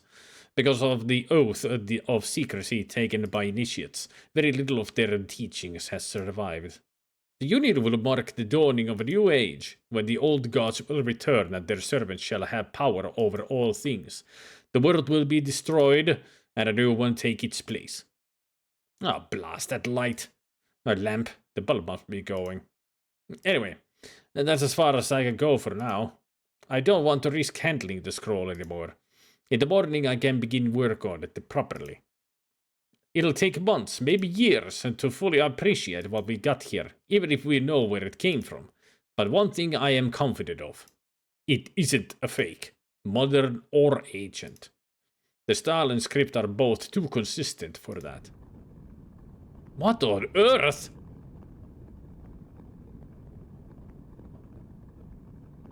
Well, now we got some weird shit happening here.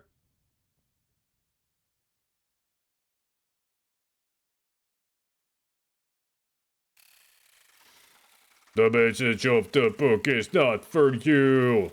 Yeah, rock and roll, baby. Its time approaches, and it has not yet served its purpose.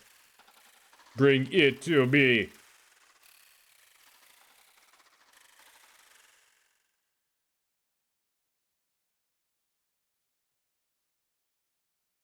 So we're just watching this. I am teacher and messenger. To those that seek, I bring wisdom and knowledge. You have sought knowledge, few, and it shall be my gift to you. You shall know what lies beyond. Come.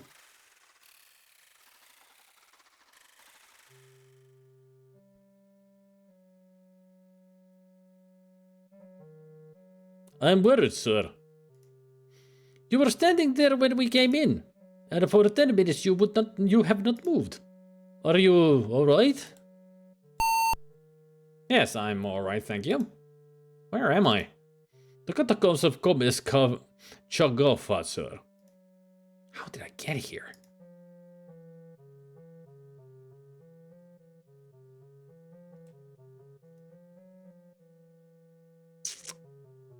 Well, thanks for talking to me.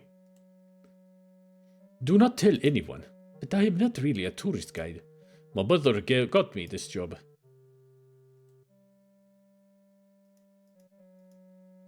Good for you. So who's this sleek-looking fellow?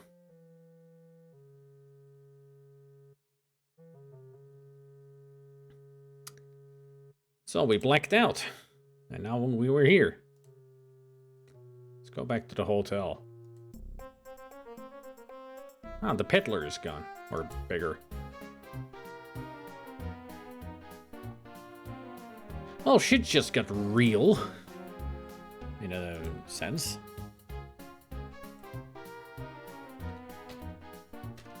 Perhaps. I mean, kind of looks like Hercule Poirot. But more sleazy. I don't know. Kind of looks like a crook, in a way. Yep.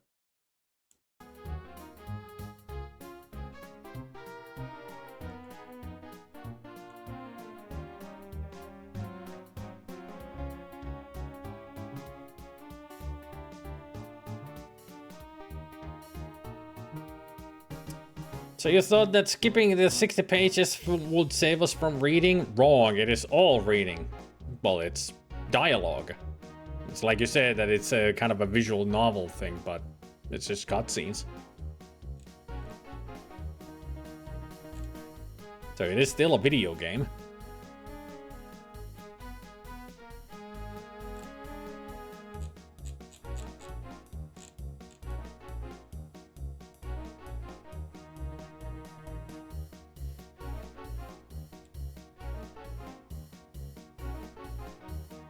Egyptian originator god Ptah, often represented by the bull Apis. Oh yeah, that is true. Hate when it happens that you close a window and accidentally close other open windows at the same time. Yep.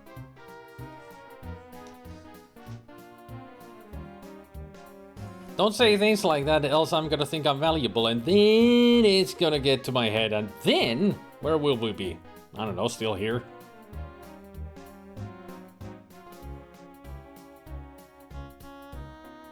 I thought the abundance of skills would be a sign of this game having more player action. I guess it just seems like the skills affect on the, like I said before, the dialogue. In some ways.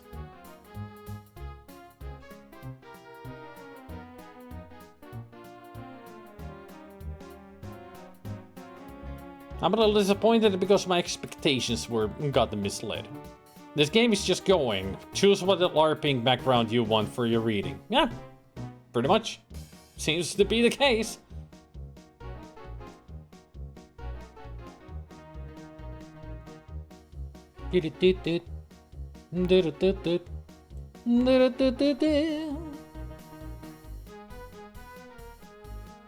Mein Gott, Mr. Few! But we thought you were... But what has happened? You look terrible. Please, take a seat in the bar, if you would be so kind.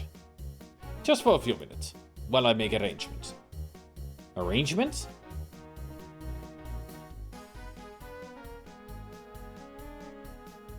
I've been sent to collect you. Would you come with me, please?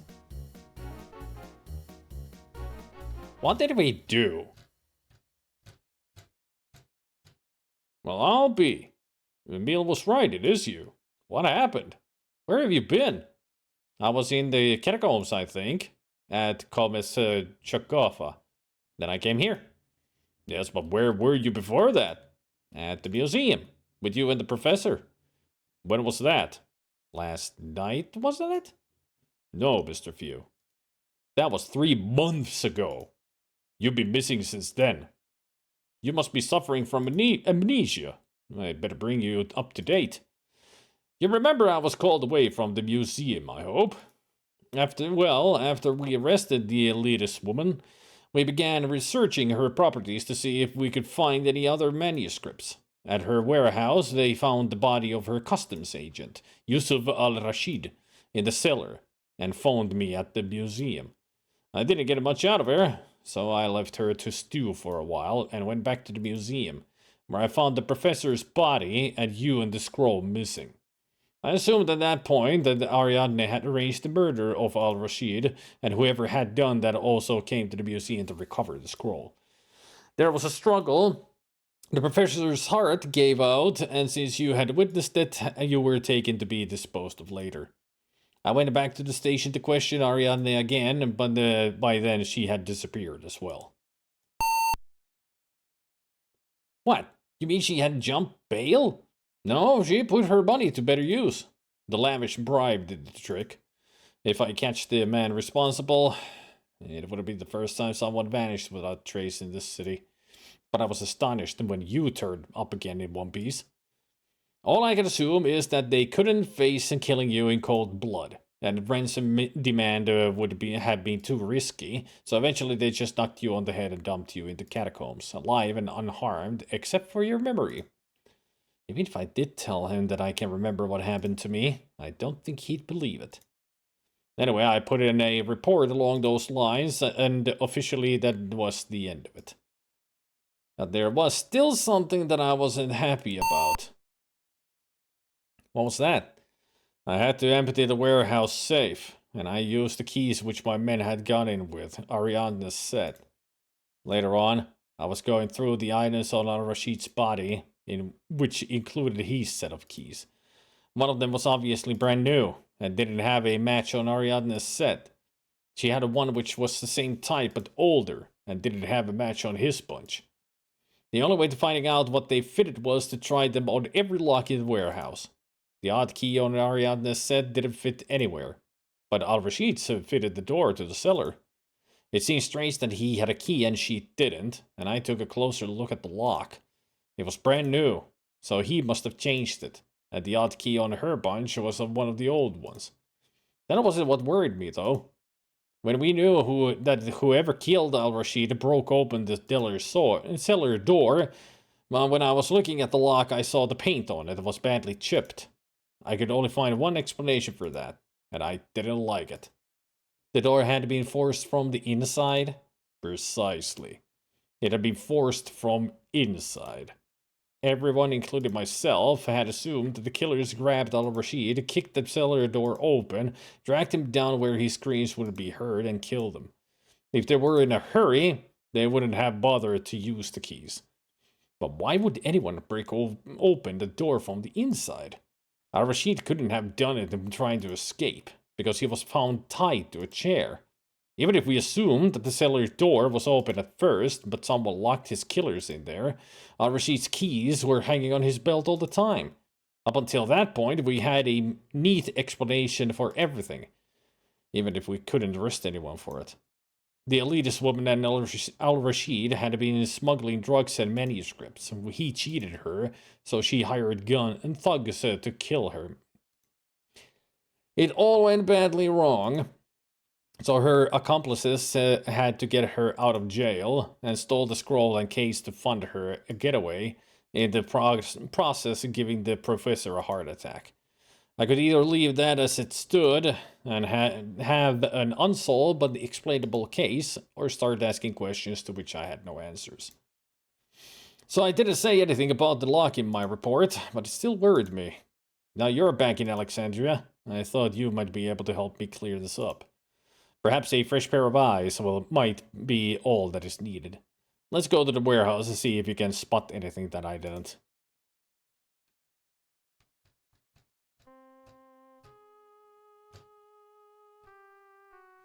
We turned this place upside down, and most of the stuff here had drugs hidden in it.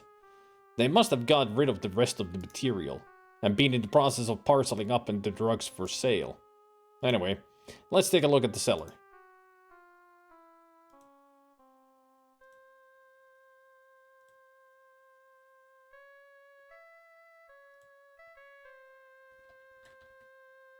Possibly.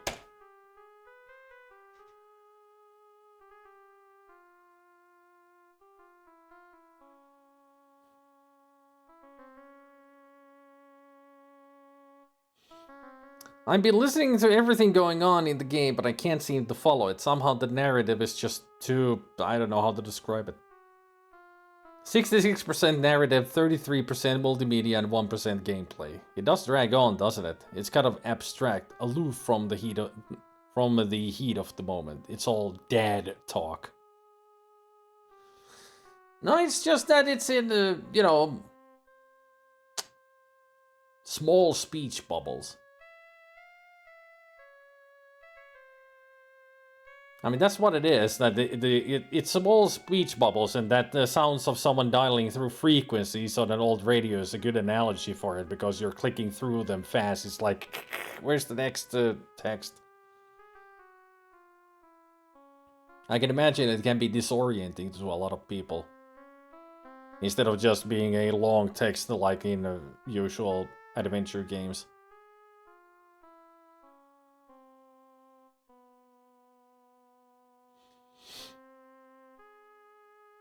So far, I've been enjoying the game because it's a detective, it's a sleuth story. I'm here to investigate what weirdness is happening here. And I'm having a good time with it. You don't use scales like that in an office or to weigh post. Someone's been weighing out drugs. Are you sure? How about just money?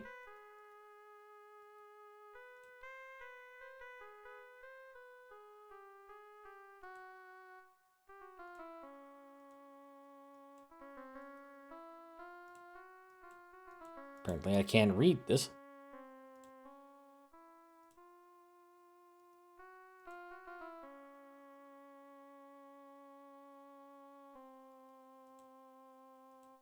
You would think I should be able to read it, but oh, there it goes.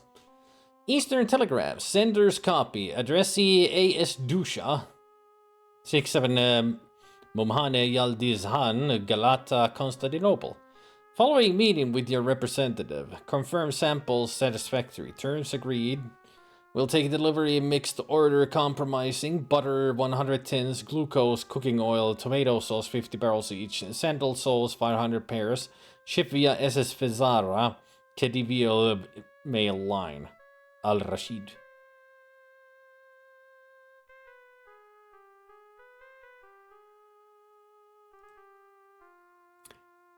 Same place, some butter, tins of glucose, some barrels, oil, barrels, sauce, some barrels, sandals. Protopapas, 114 Kalidar Yukusu, Constantinople. Goods distributed to retailers, payment of 6,000, follows by bearer draft on Imperial Ottoman Bank. Interesting coding for drugs. And they got the money.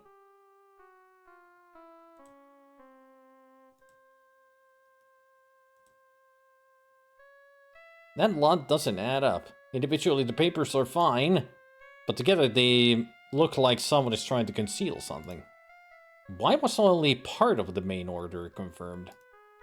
That suggests that there was something special about those particular items. That file must set out the arrangements for bringing drugs into Alexandria. That's our deduction skill right there.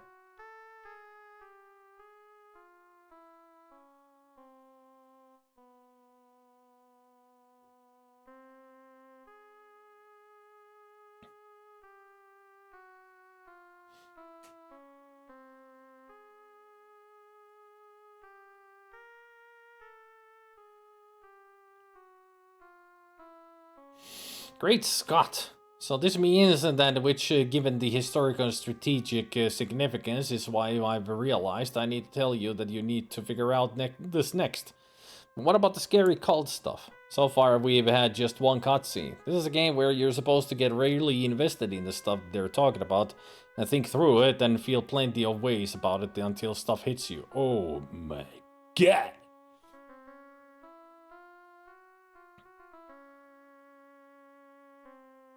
Good for sitting at your computer desk alone in the middle of the night. Not so much for a stream.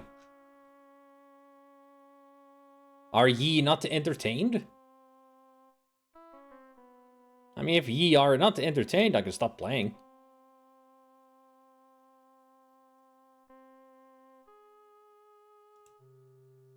nasty.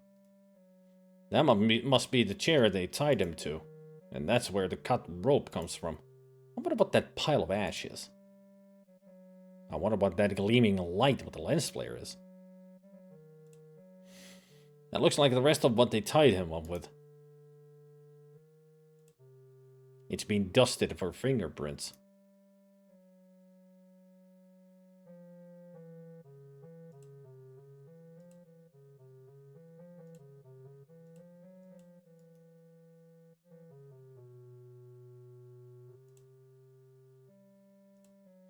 What have we here then? Usually some left unburned around the outside. All vegetable matter by the look of it, and from the size of the pile, there must have been a lot. Let's have a careful sniff. Oh yes. Even without a laboratory analysis to confirm it, I think we can be pretty sure of some of this. Henbane, hemlock, and opium, for a start. A nasty combination. Toxic and hallucinogenic. Anyone breathing the smoke from this, even in a space this big, would be in serious trouble.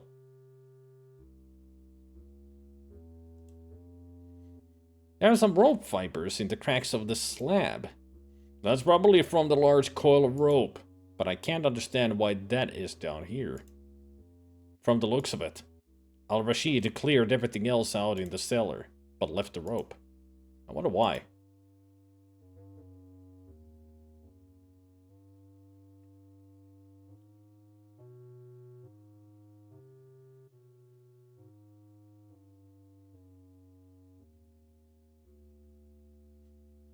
It is intriguing. I do like a good sleuthing story. I've just been having trouble following this one. Huh.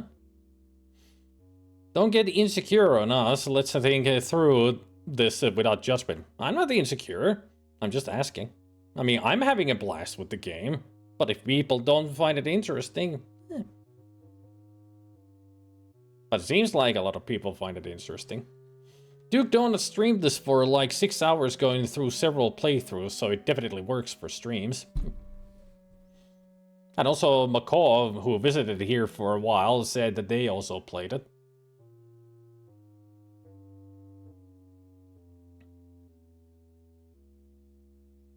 Gabriel, it seems to be picking up a bit, and let's see how it develops. Yeah, it's a slow start. It's one of those that before we get all the horror stuff, we need to go through some normal stuff. But here, it is starting to get much more interesting. We've seen some weird shit already, lost our memory for 3 months, and now we're here to investigate a murder. Possibly a murder. I mean, who knows what's gonna be down here.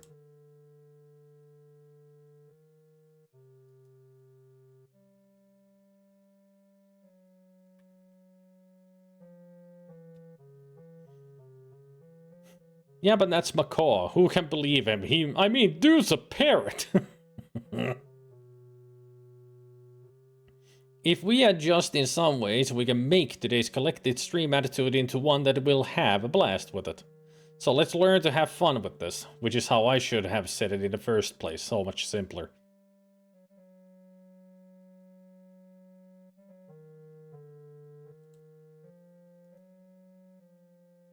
I mean, the way I see it, that if the streamer is having fun, that means that the game is a fun game, and you should be enjoying it as well. But, if you don't, you know, the thing is, you don't always like the game that they like, so. At that point, I mostly would stay for the streamer, not the game.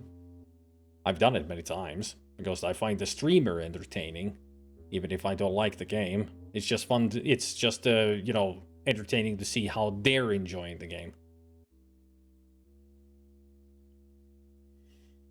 Look at those legs for the walk here icon. Those are really funny. It's like a zombie walk.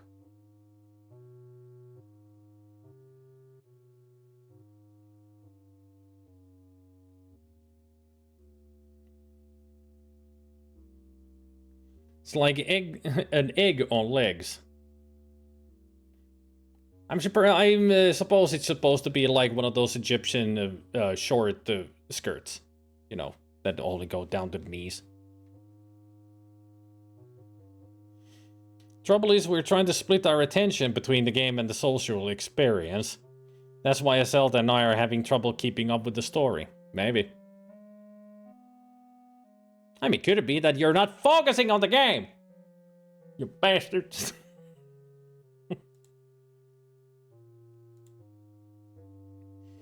But for my experience, all I can say is that sometimes the game is not entertaining enough for me to watch the stream.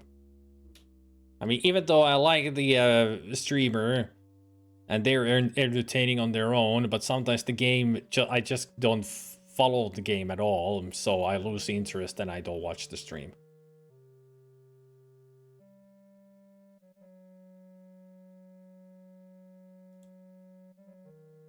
I mean, a lot of people do that, I guess.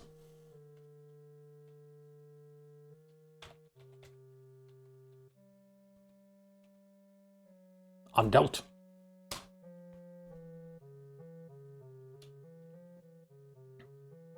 I can't watch a stream if I only find the game interesting. The streamer has to be someone I resonate with as well. However, I can watch any game if the streamer is someone I like. For me, sometimes the priority is the, game. It's weird how my mind goes to that. Like, I see them playing a game, I'm like, nah, not interested in watching, even though I find the streamer, hilarious and all that. But sometimes, for me, the game affects on my mood on watching their stream or not. It's weird. But mostly, there are times when I don't watch the stream is because they're playing a game that I intend to play myself. So I don't want to watch that because I don't want to get spoiled. Yeah.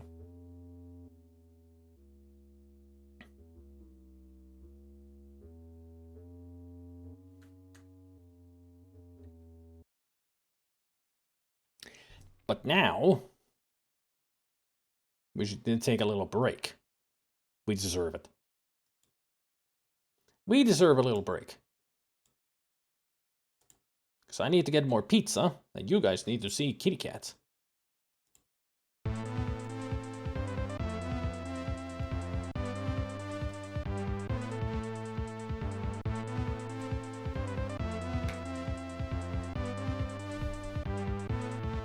So if you want the story of the game, you need to go to the Fallout 76 cash store. And you can buy the DLC for $5.99.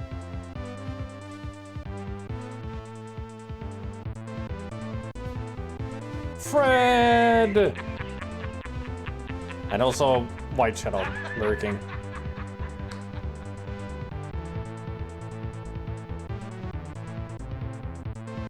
There's Spicky's boy.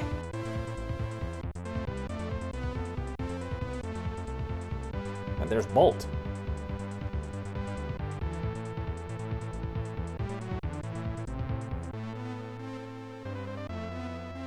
Ooh, we got the special animation.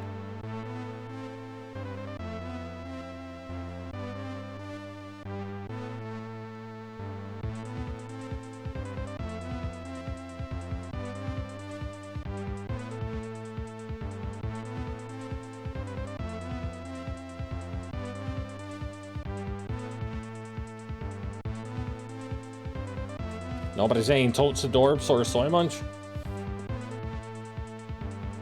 Hashtag kitty butthole.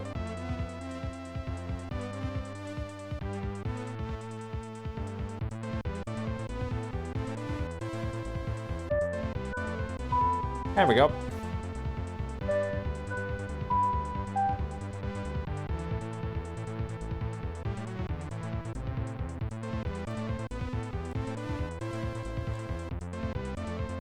Oh, Gabriel did play Adorbs, but I didn't play it because the cackle was happening.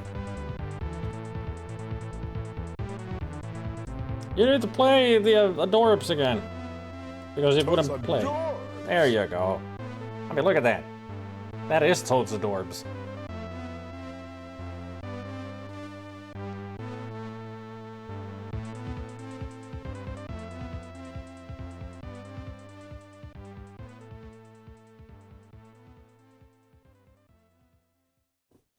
I do like it that White Shadow is really being a ninja. Under the stairs and behind the Catropolis. Spying on the food.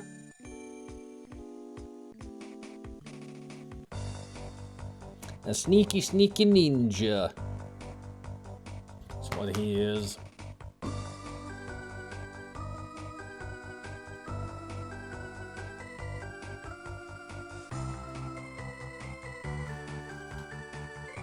I shall return in 30 seconds.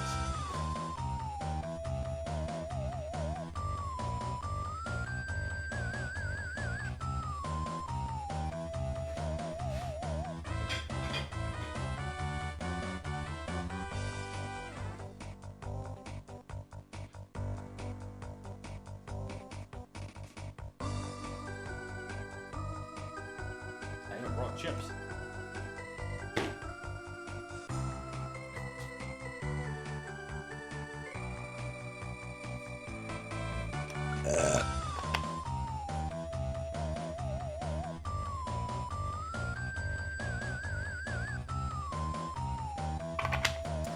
I do have to say, I am very fascinated with this game. So far, the story has gripped me. Can't wait to see where it is gonna go. Like, what kind of wild shit it's gonna get. I mean, whatever came from that portal was a good start already.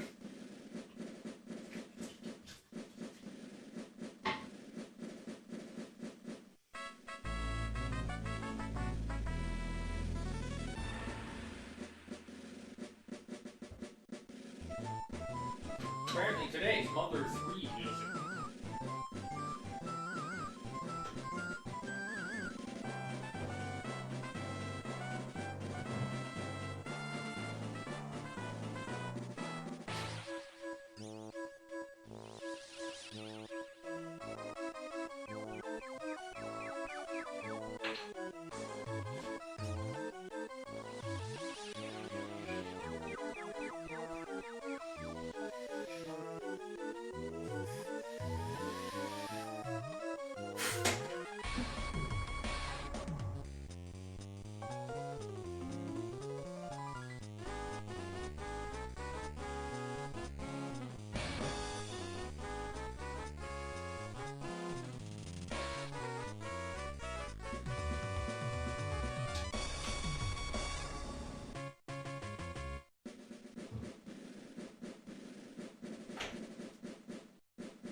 Okay, Zelda, enjoy the food and documentary.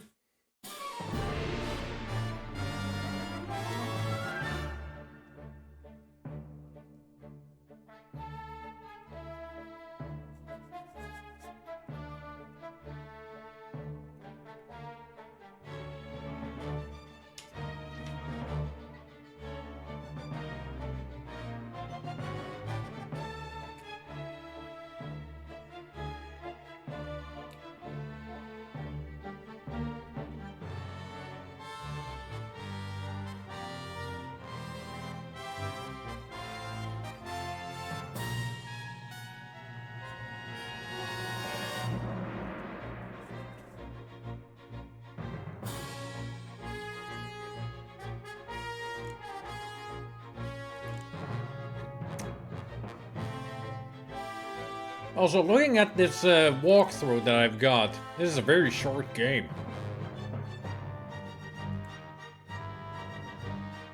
So no wonder, like Eldridge said, that Duke Donut says 6 hours with, you know, multiple playthroughs. Seems to be a very short game.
Ba-bum, ba-bum, ba-bum, ba-ba-bum.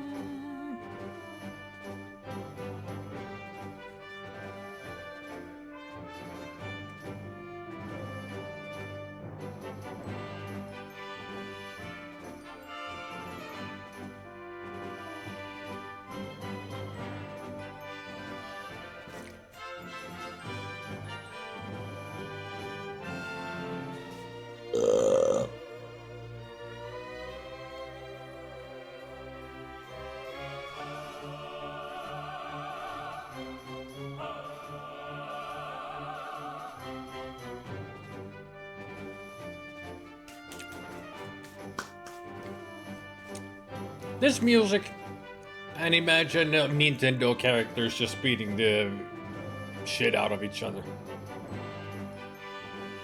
Makes perfect sense.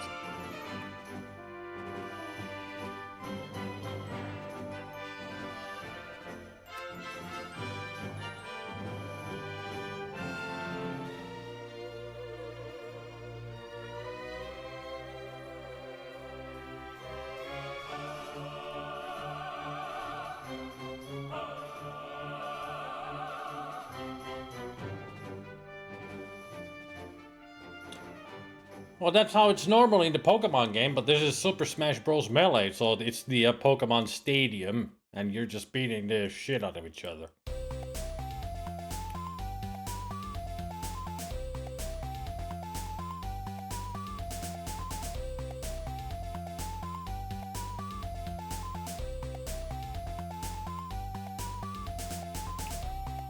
But originally that tune is like the title theme for the first Pokemon game, I think.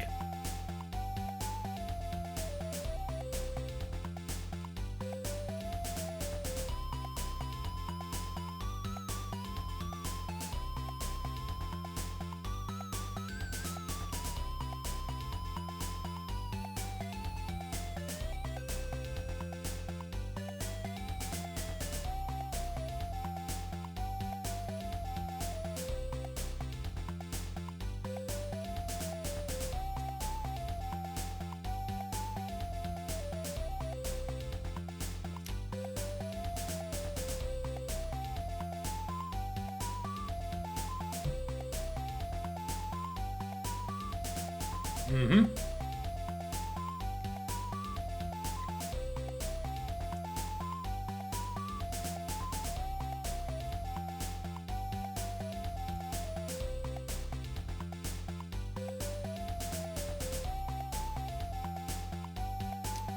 Fire Red is one that I played. I haven't played the original Game Boy games. I've only played Fire Red. Then I played Emerald.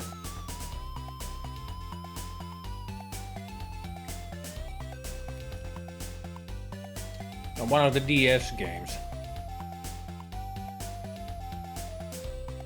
Can't remember which.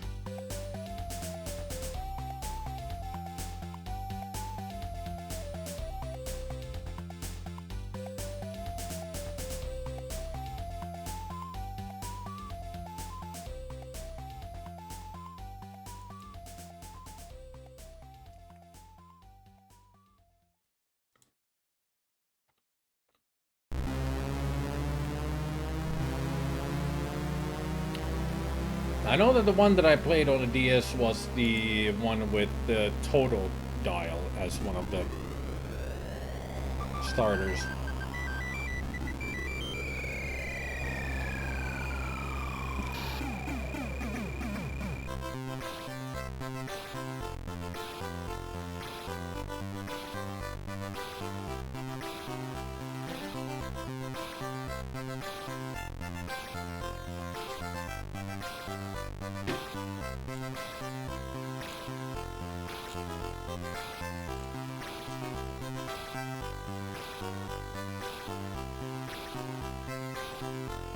So it had to be either Heart Gold or Soul Silver that I played.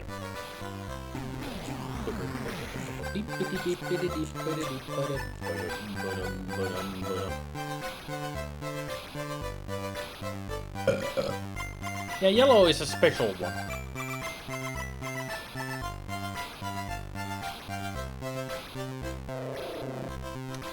Yellow is a special version.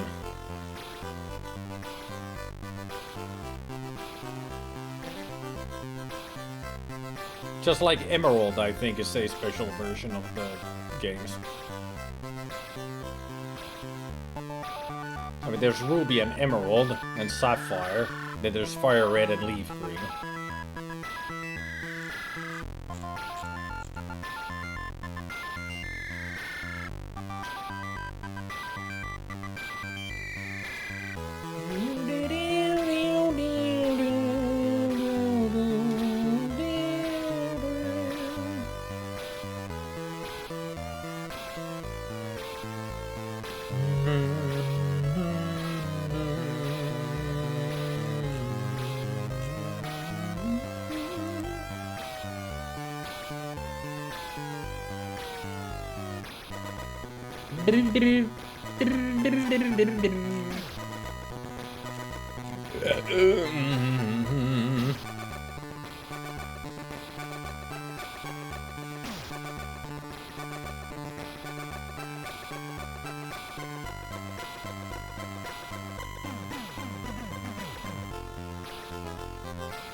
Yeah, Heart Gold and Soul Silver.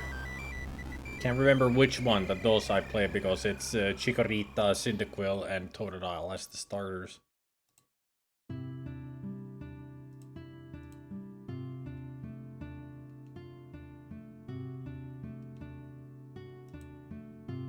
What was special about Emerald? Third version of after Ruby and Sapphire final game of the third generation.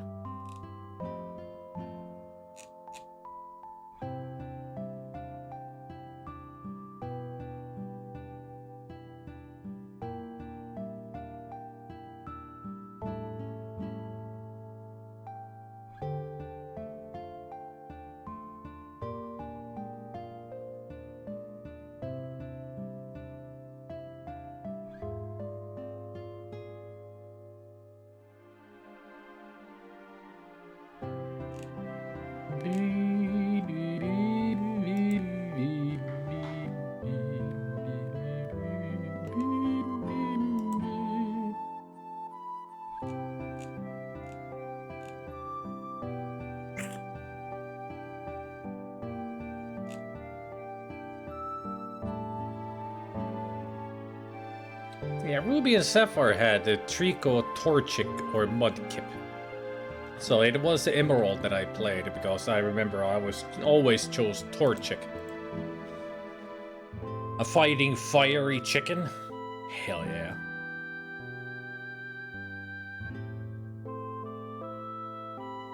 And Fire Red and Leaf Green.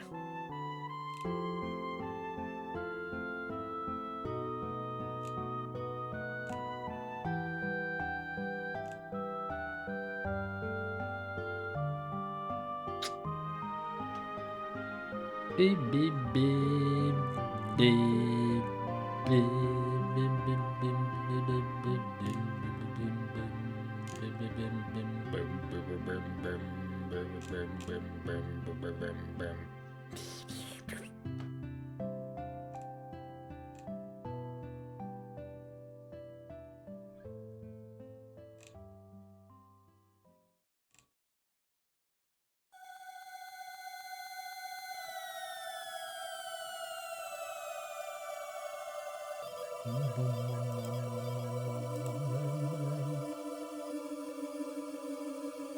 I had to look up all that info about the Pokemon.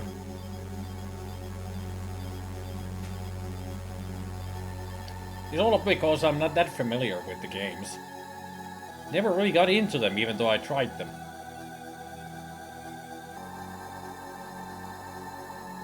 Said it many times. I don't like the games much, but I do enjoy the world of Pokemon.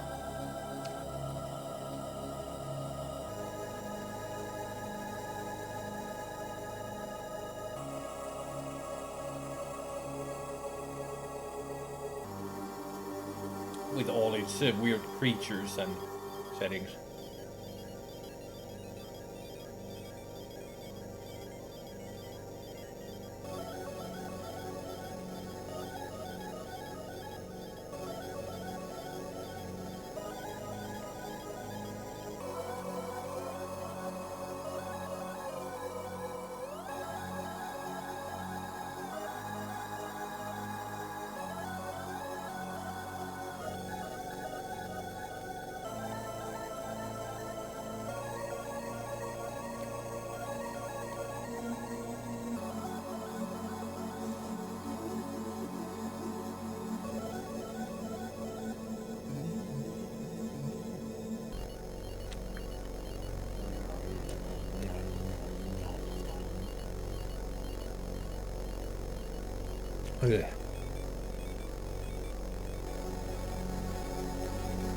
Ugh. Hush you. I'm going back to the game.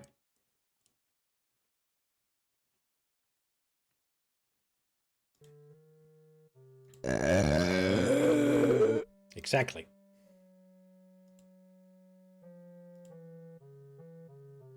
Alright, we got a hole to get into. Let's go. Wait a minute. Why was someone using a rope? There may be quite a drop below.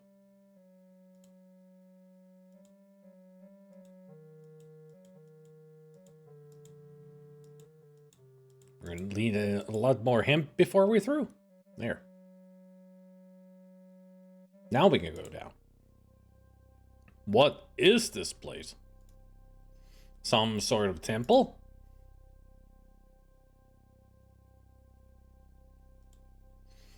There's meant to be no end of tunnels under the city. I heard a story once, in Syria I think it was, about the fat bride of Alexandria.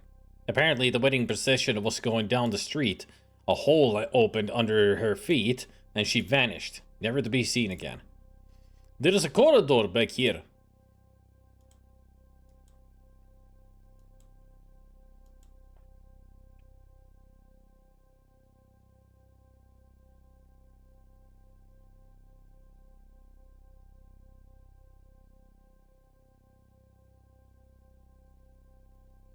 Nothing to pick up or anything to see?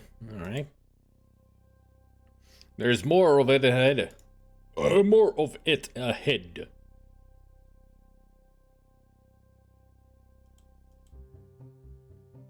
It's not a dead end, sir.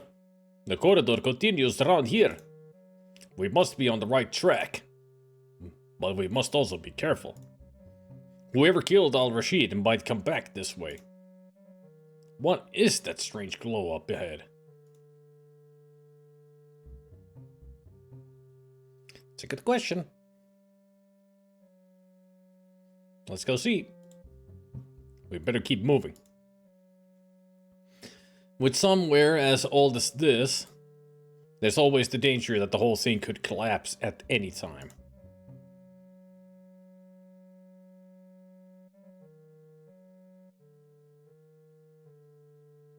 I mean, that also includes the bridge that we should be going past or over.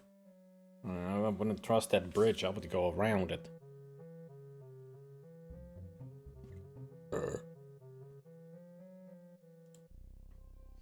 What's this? A pile of clothes. And modern ones at that.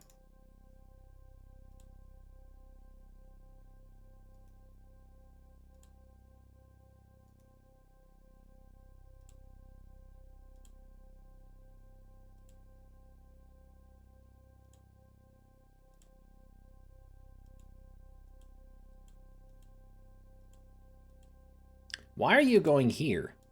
Stop going there. I want to read this.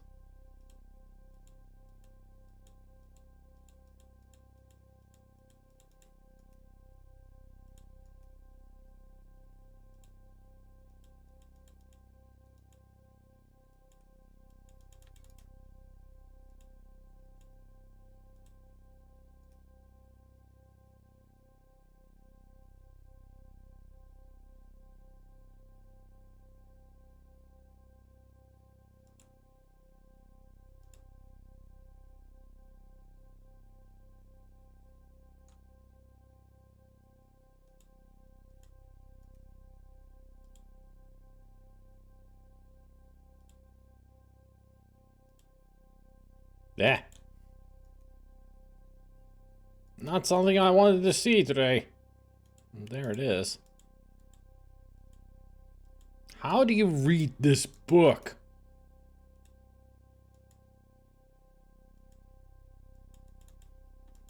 It won't let me read the book. And why is it showing a keyhole? I can't do much with this. I don't read Turkish. Ah. That explains it. It's in a different language.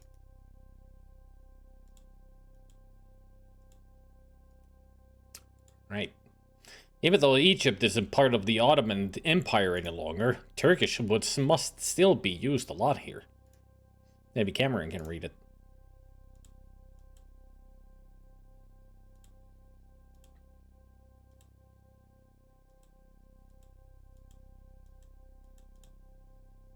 It belongs to someone called Kamuran Imran. Now where have I heard that name before? That's it! The docks! But what's this doing here? Come on, back to the office. But, I think I need to think about this. But.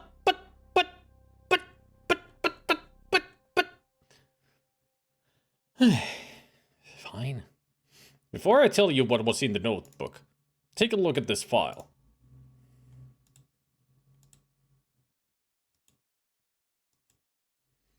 Autopsy report conducted by Arthur A. Morrison. The immediate cause of death was initially assumed to be acute trauma from 2 penetrating bullet wounds to the upper chest, but autopsy examination caused this to be revised. The primary cause of death was in fact heart failure due to ruptured acute myocardial infarct.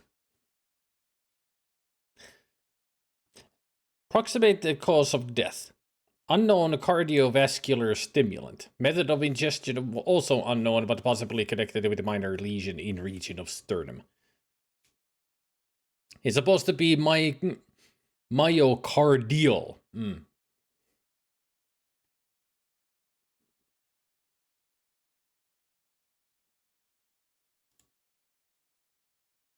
Myocardial infarct. Or is it infarct? I think it's infarct. Myocardial. Squamous areas of skin on back, shoulders, forearms, legs, and head were not a contributory cause of death and were probably due to a psoriatic condition. The excessively pointed dentition of the subject could have been due to filing of the teeth, extensively practiced by Aboriginal peoples, or birth defects.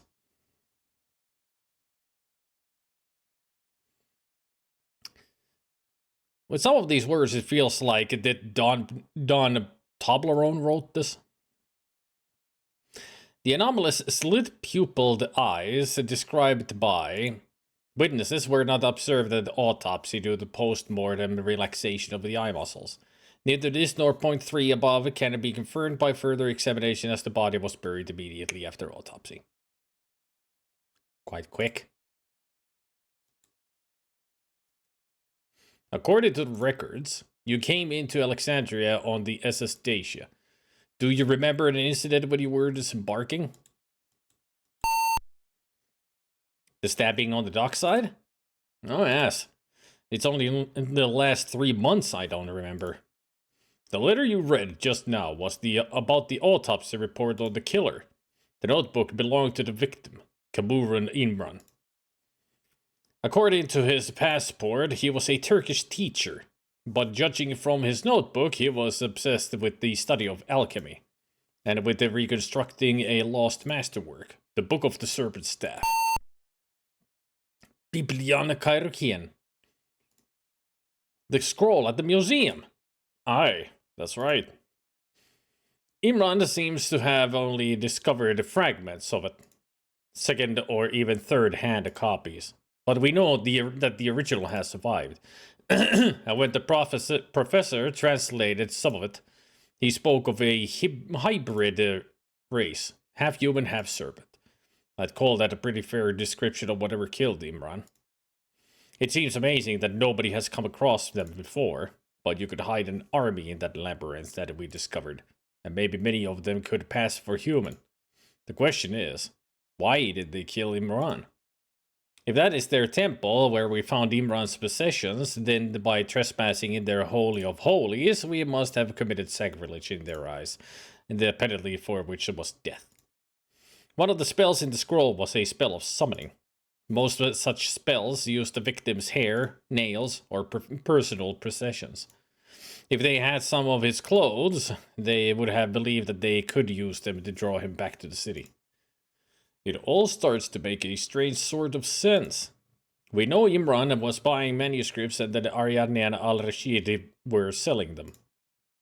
If al-Rashid was getting them from the temple, which seems likely, then we may have taken Imran there and came back later himself to steal the gold in the sarcophagus that the Elidis woman had when I arrested her. The scroll in it, the Book of the Serpent Staff, seems to be their sacred text.